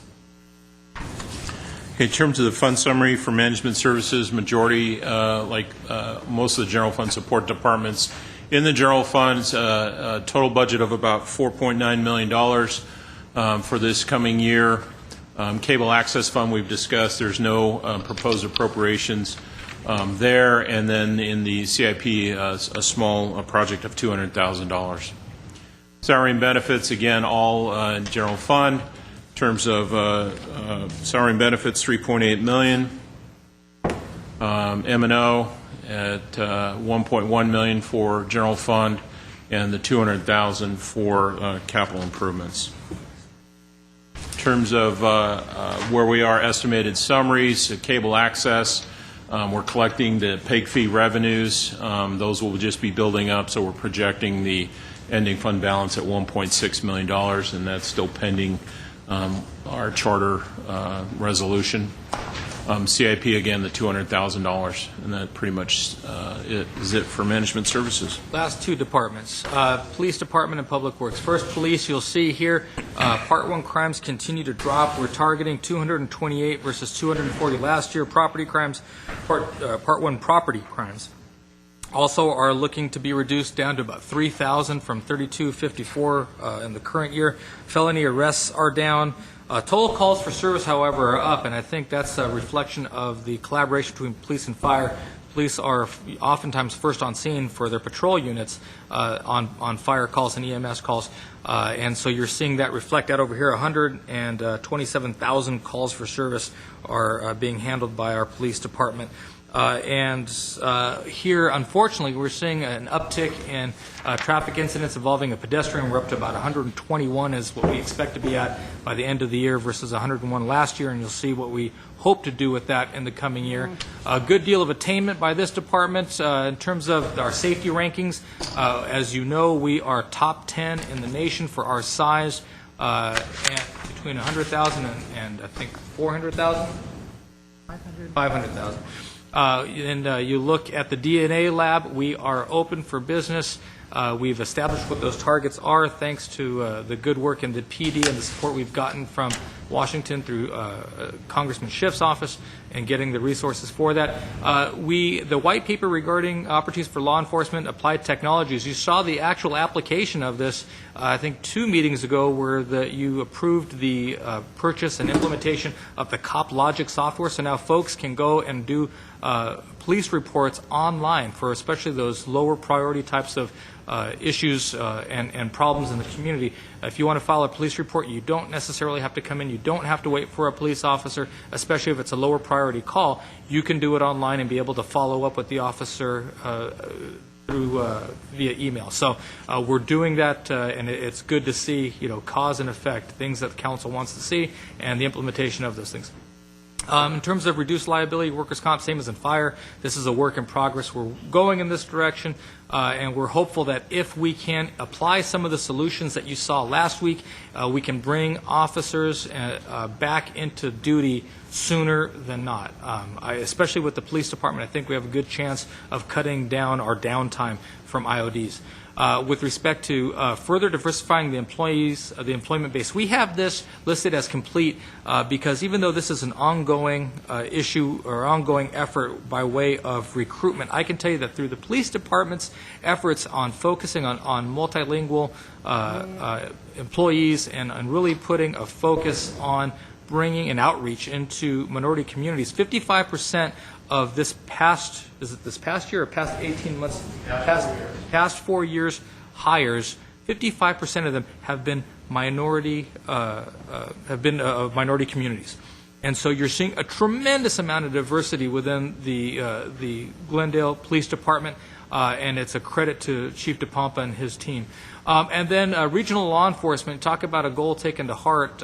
In this past year, you saw, and you'll see that the final touches being brought to you for your blessing, regional SWAT MOU, the AB 109 gang task force, the probation task force, all of which that not only are we a part of, but has been spearheaded by Glendale PD. It's a credit to the chief and his team.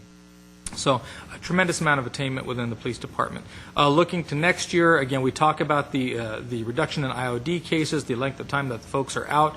You already heard about the leveraging area command with community development and even other departments. Measurable outcomes. What do we expect this DNA lab to do for us in terms of number of cases that are addressed, the amount that the DNA lab can do outsourced to other police agencies, both local and even state and federal for that matter. But understanding what those outcomes are, so we have this new tool, let's make sure we're maximizing it. We have a transition, as you know, in the department, and we are implementing that and make sure that that goes as smoothly as possible with a great deal of community outreach as part of it. And then traffic and pedestrian safety plan strategies, something that I believe Councilman Najarian has brought up in the past before, and all the council members have voiced this concern about how do we address the chronic problems of traffic and pedestrian safety in Glendale. It's something that we just can't sit and watch, as you saw in the previous slide, saying, well, we expect to have 121 pedestrian-related incidents. We need to get to a point where our expectation is that that number is as close to zero as absolutely possible. So we will put the microscope on that in the coming fiscal year. Can Yes. I make a comment? I know that the police department has done quite a bit in this regard, but I just want to say that this is a huge priority for me. Speeding in particular is out of control in the city, certainly pedestrian incidents, and it's something that we really need to focus on. We're doing a lot, but it's clearly not enough. I agree. All right. Okay, in terms of some fun summary for the police department, clearly the majority is within the general fund. It's at almost $67 million. The variety of the special revenue funds and grant funds that they have. The police building project, that's the debt service fund for the police building debt. We'll talk more about that this afternoon. And then again, the joint helicopter fund that we have that shares the helicopters with the city of Burbank. The large increase is due to the planned purchase of a new helicopter in the next several months. Total appropriation is almost $77 million for the police department with all its funds. Salary and benefits recap, clearly the majority of that's sitting in the general fund. It's almost $57 million. The grant funds, there's a little bit of salary and benefits, $414 in the asset forfeiture, and the special grant fund of $869. Supplemental law enforcement of about $380. And within the special events fund, there's overtime budgeted. That's for the typically reimbursable overtime for the movie shoots and such. And then the helicopter fund of $153,000. In terms of M&O, clearly, again, general fund has the majority of it. It's almost $10 million. Asset forfeiture of $199 to almost $200,000. Special grant fund of $78, supplemental law enforcement of about $8,000. Second piece of the M&O in terms of the special events fund, about $40,000. Again, the police building debt service fund, 2.7, and the joint helicopter fund, and the capital outlay again is the helicopter purchase for this upcoming year. To recap in terms of the fund summary, there's not a whole lot of impact clearly with the general fund. In terms of the other grant funds, estimating about a $382,000 fund balance for the narcotic forfeiture and about $273,000 for the supplemental law enforcement. Again, these are all restrictive funds and can only be spent on specific functions. In terms of special events, not a whole lot there. Estimated fund balance at $170,000. Police building project, we've got a lot of cash left, $29 million in estimated fund balance. We'll talk in detail about that this afternoon. And then the helicopter fund, there's $5.6 million in estimated fund balance. Keeping in mind, a lot of this is there for abnormal repairs if there were to be a rotor replacement or again, other specific replacements for the helicopter. Mr. Quintero. How about patrol cars, motorcycles? You don't break those out? That's in the M&O piece for the general fund. The fleet fund actually owns and maintains all those vehicles, and then there's that fleet charge that comes back to all the user departments. Same thing with the fire department, public works, all the other users of vehicles. But that's You do have individual. I'd like to see that, actually. What's that? I'd like to see the breakdown in terms The of fleet. I don't mean today, but just if you pass it to the There's council. quite a spreadsheet on Yeah, all I'm this. sure there is. Steve's folks. And that includes GWP, obviously. GWP, again, the enterprise funds buy their own vehicles, but the maintenance is done by Public Works, so they track all the different vehicles. There's roughly 900 or 1,000 vehicles that are maintained. Most of those are owned within the fleet fund and then rented back, so to speak, to the user departments. So. And the good news is that as we've made departments, through this cost allocation methodology, made departments accountable for their own vehicles because they're being charged for it, miraculously, departments are giving up vehicles because they don't want the cost to go along with it. As a marathon.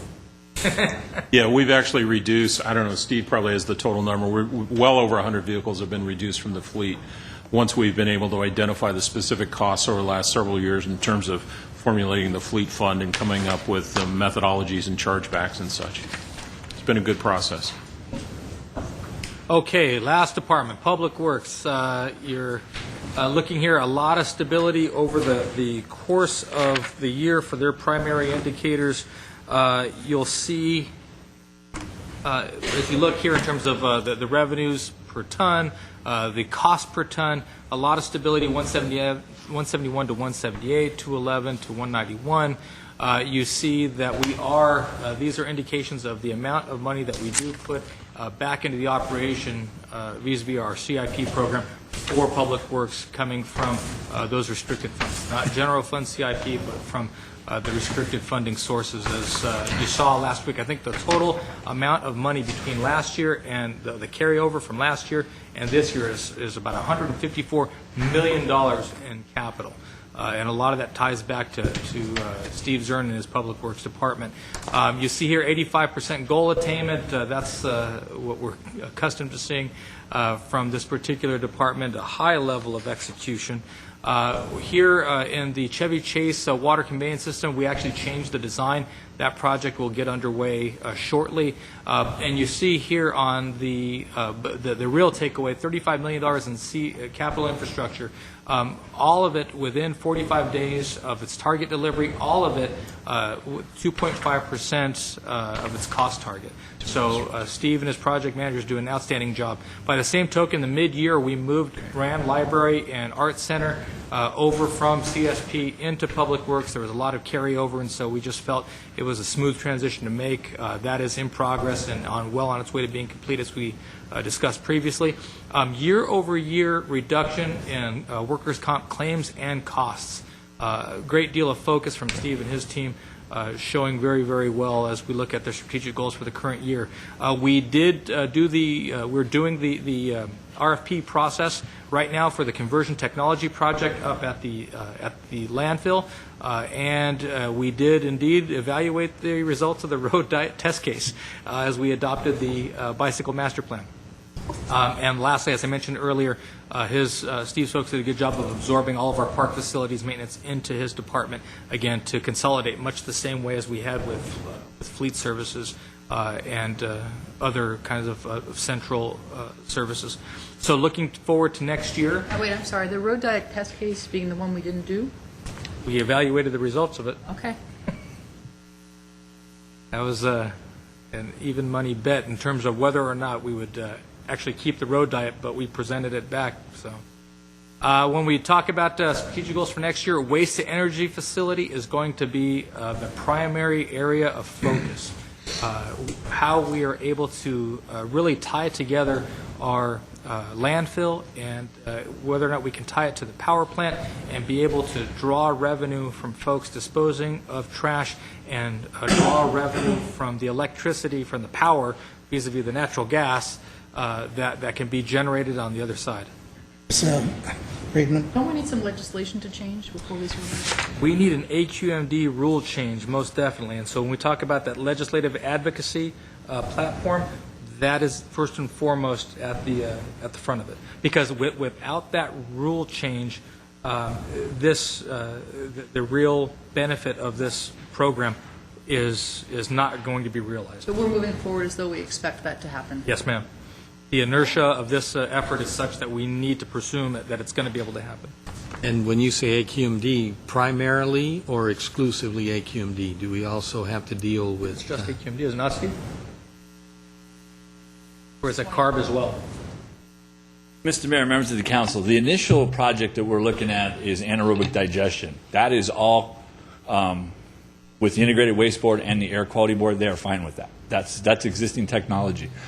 When you go into anything else, pyrolysis, gasification, waste energy, it'll be AQMD, it'll be CARB, and it's on both sides of the equation. It's what goes in and what comes out. So we need to have them both allow us to use waste and count it as diversion under AB 939, and then at the other end, have that be clean energy that comes out that we can use for our renewable portfolio. Will the anaerobic digestion be counted as clean energy?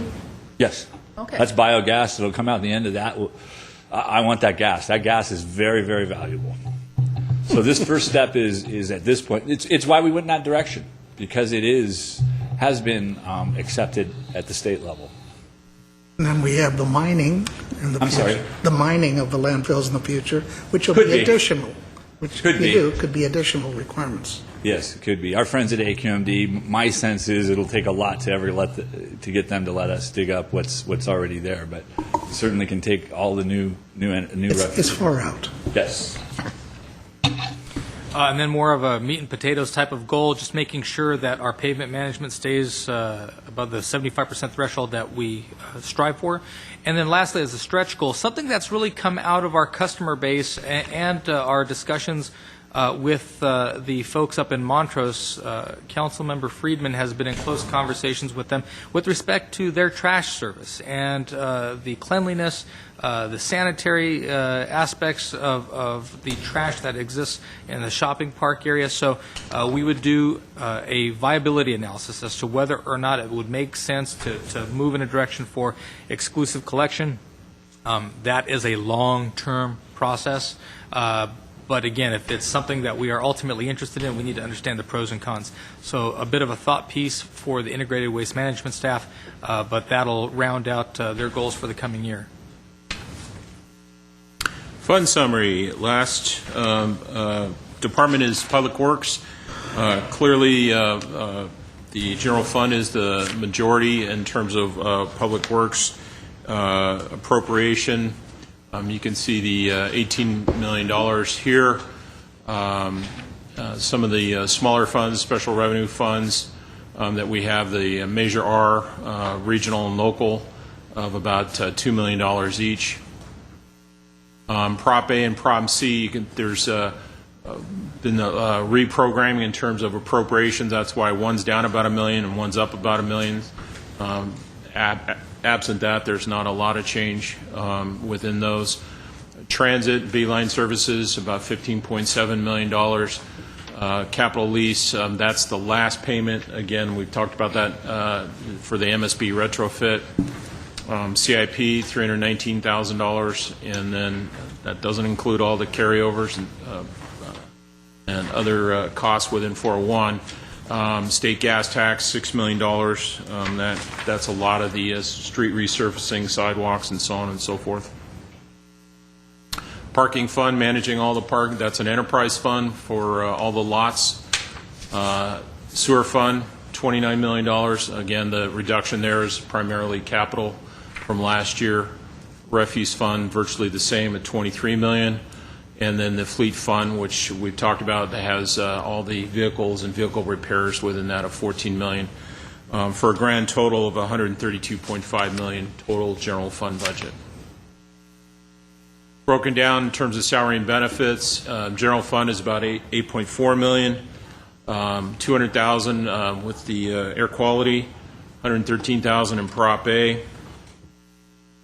Prop C is about $205,000 in salary and benefits, $300,000 in transit, $2.7 million in the parking fund. That's a lot of the folks out there working, doing the monitoring. $3.2 million for sewer, $7.8 million for refuse. Again, that's the refuse drivers and all the folks that work at the landfill. $4.1 million, that's all the mechanics and folks that work to repair the vehicles of $4.1 million. In terms of M&O, $9.4 million in the general fund, a little bit in some of the special revenue funds. Measure R has, again, about $2 million each within those funds in terms of M&O. Prop A, $4.9 million. Prop C, $3.3 million. $15 million within the transit utility. That's the bus operation. Capital lease, again, that's the MSB payment. CIP, $319,000. Gas tax, about $6 million. And lastly, within the M&O, within the parking fund of about $7.9 million, $25 million, almost $26 million for sewer, $15 million in the refuse fund, and about $10.3 million in the fleet fund. Again, estimated ending fund balances for the different funds. Again, we don't show anything for general fund component. A little bit of change within the air quality. Estimated fund balance in terms of Measure R local return, about $3.2 million, $800,000 for the regional return, $7 million estimated fund balance, which is down a little bit, using some of that for various projects, $7 million. 2.4 million, again, using a little bit from the fund balance for Prop C.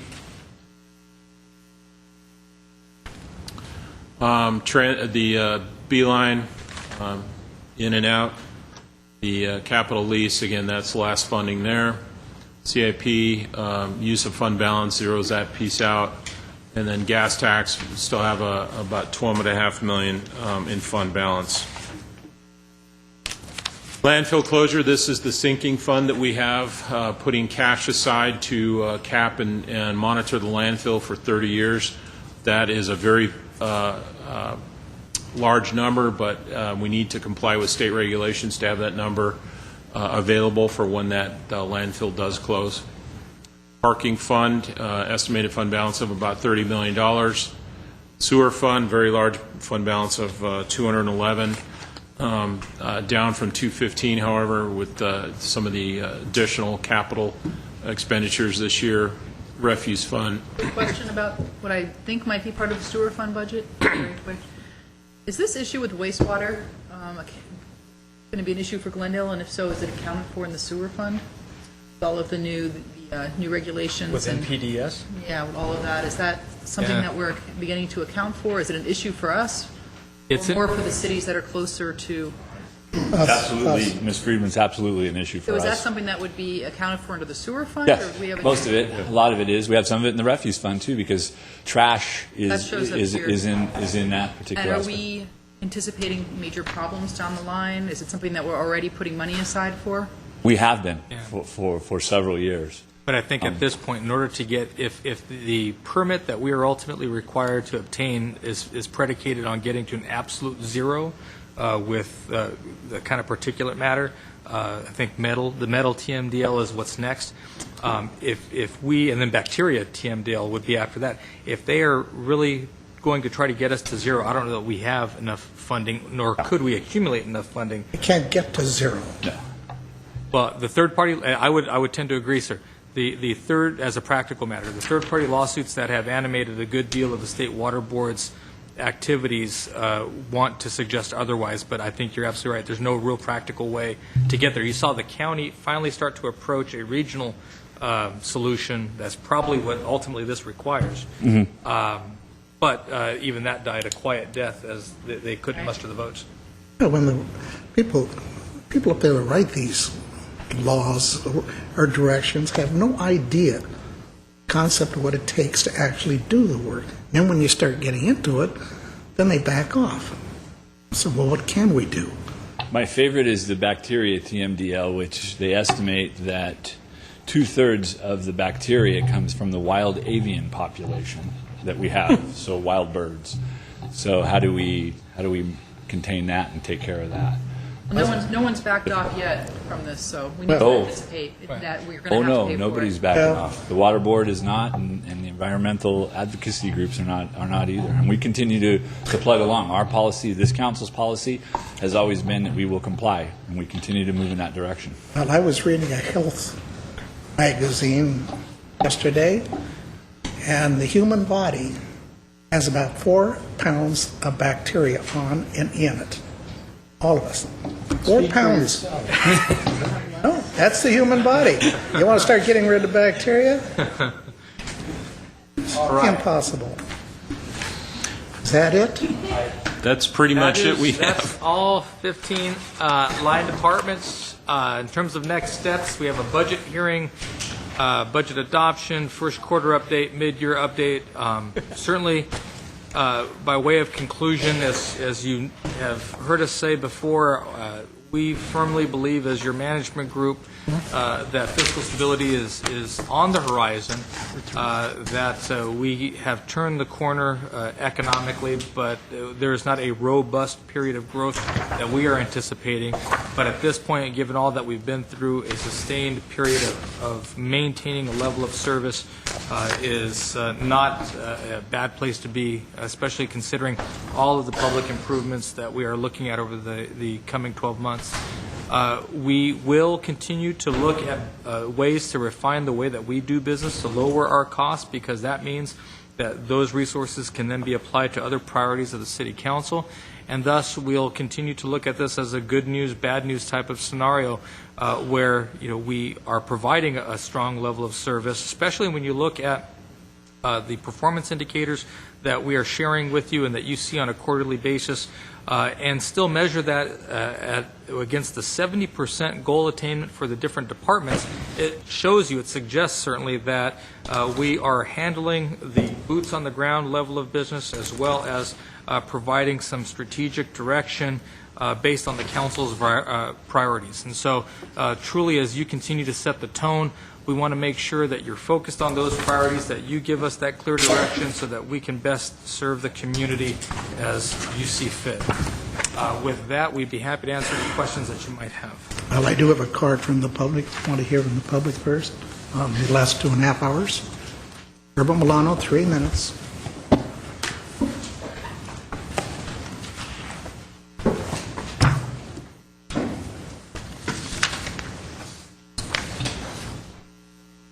I have a PowerPoint.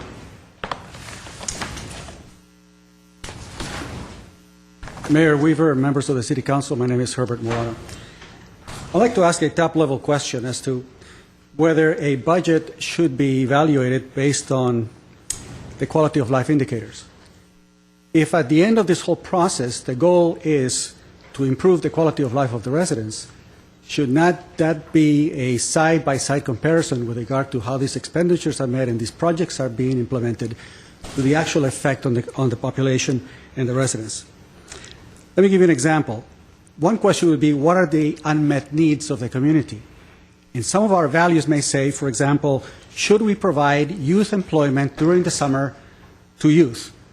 I've got to thank Mr. Quintero for bringing up to the city the whole Youth Alliance effort. But what are the unmet needs? And what if the community needed to provide an additional 2,000 or 3,000 jobs?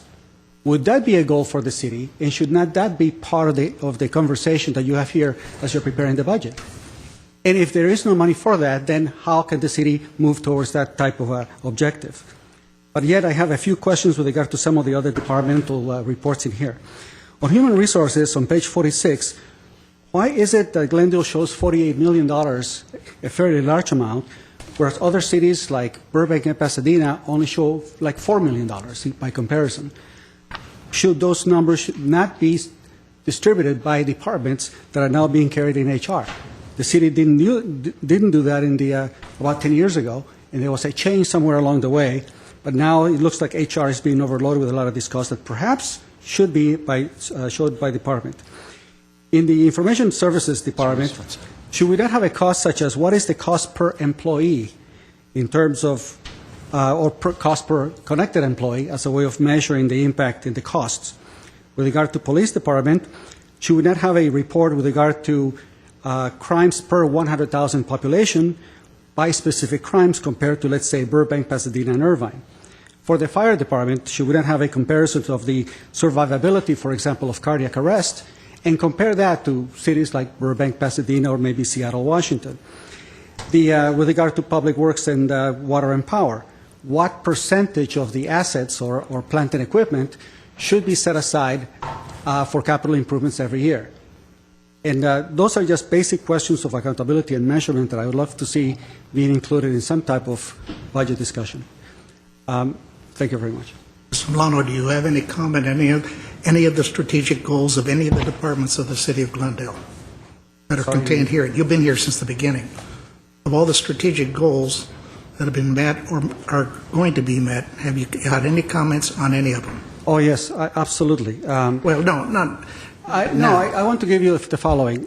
In 3 minutes, it doesn't give me enough time to compliment the city manager, right? And then also highlight some of the areas that I'd like to see completed. Obviously, the whole idea of having strategic plans and having those stated are excellent. I mean, the fact that they're being discussed and they're being implemented. Yes. The benefits of the police department and the reduction in crime are excellent. I'm just simply trying to bring in within 3 minutes some highlights that were not necessarily covered. I know you stated in writing in the press that we don't listen to the public, that we don't know what we're doing. You're the only one saying that. The budget, in essence, has been done. We've set strategic goals. Everything looks good, but you say we're not doing enough or we're doing it the wrong way. You've said that for over 10 years, and we're still not doing it your way. But we seem to be doing okay. Yes, I would love, Mayor Weaver, for the city to look at how other cities who've been doing this for a very long time are doing it. So compare it to Charlotte, North Carolina, or Seattle, Washington. I just give you two. Look at the way they do it and see which of those ideas you can adopt. Well, understood. But we're better off financially than just about any city in the state of California. So while we're not doing it exactly like some of the other cities in other states, I think we're doing a pretty good job. Mayor Thank you. Weaver, I think that overall we are better off than a lot of cities, for sure. And I am sorry that I don't have a chance to compliment you on all the things that are being done right. I just wish you've had more time. Actually, the next time I'll spend more time doing that. Thank you very much. And I wish you would go down to the city of LA and straighten them out, because they really need help. Yeah. Or they're going to be bankrupt in a couple of years. Interestingly, I am giving the new controller of the city of Los Angeles, who's a friend of mine, he's asking for some advice. Good. You give it to him. Well, the only comment I'd like to make is I wish, and I mean it sincerely, I wish that I could have at the top of my fingertips all the information you, Mr. Ochoa, and Mr. Elliott could talk from. I did budgets for 10 years, and I could do what you do. I knew my budgets thoroughly because I helped develop. I was in all the meetings you've had. I watched you out here having meeting after meeting after meeting. You get it all ingrained in your head. You're running through. You know it like this. And I'm envious because I'll never get there with this budget. Not like I used to be able to do in decades past. So I think it was a great job that you did in less time than you said you would. 155 slides. In all fairness, the credit goes to Oh, yes, the staff out there. out here. Absolutely, they put I in know. a gazillion hours of work. I've seen and them at it. Credit All goes of to you. them. It's a tremendous amount of work, and you're doing it with fewer people. I don't know how you do it, but very proud of you, and I know we all are. Tremendous job. So if there's no other questions, we'll adjourn and take a 5-minute break and come back for housing. Any comments? That's Is there motion to adjourn? Second. One more. A sec. Okay, we're adjourned from this meeting. We got to come back for the finance. Is that okay?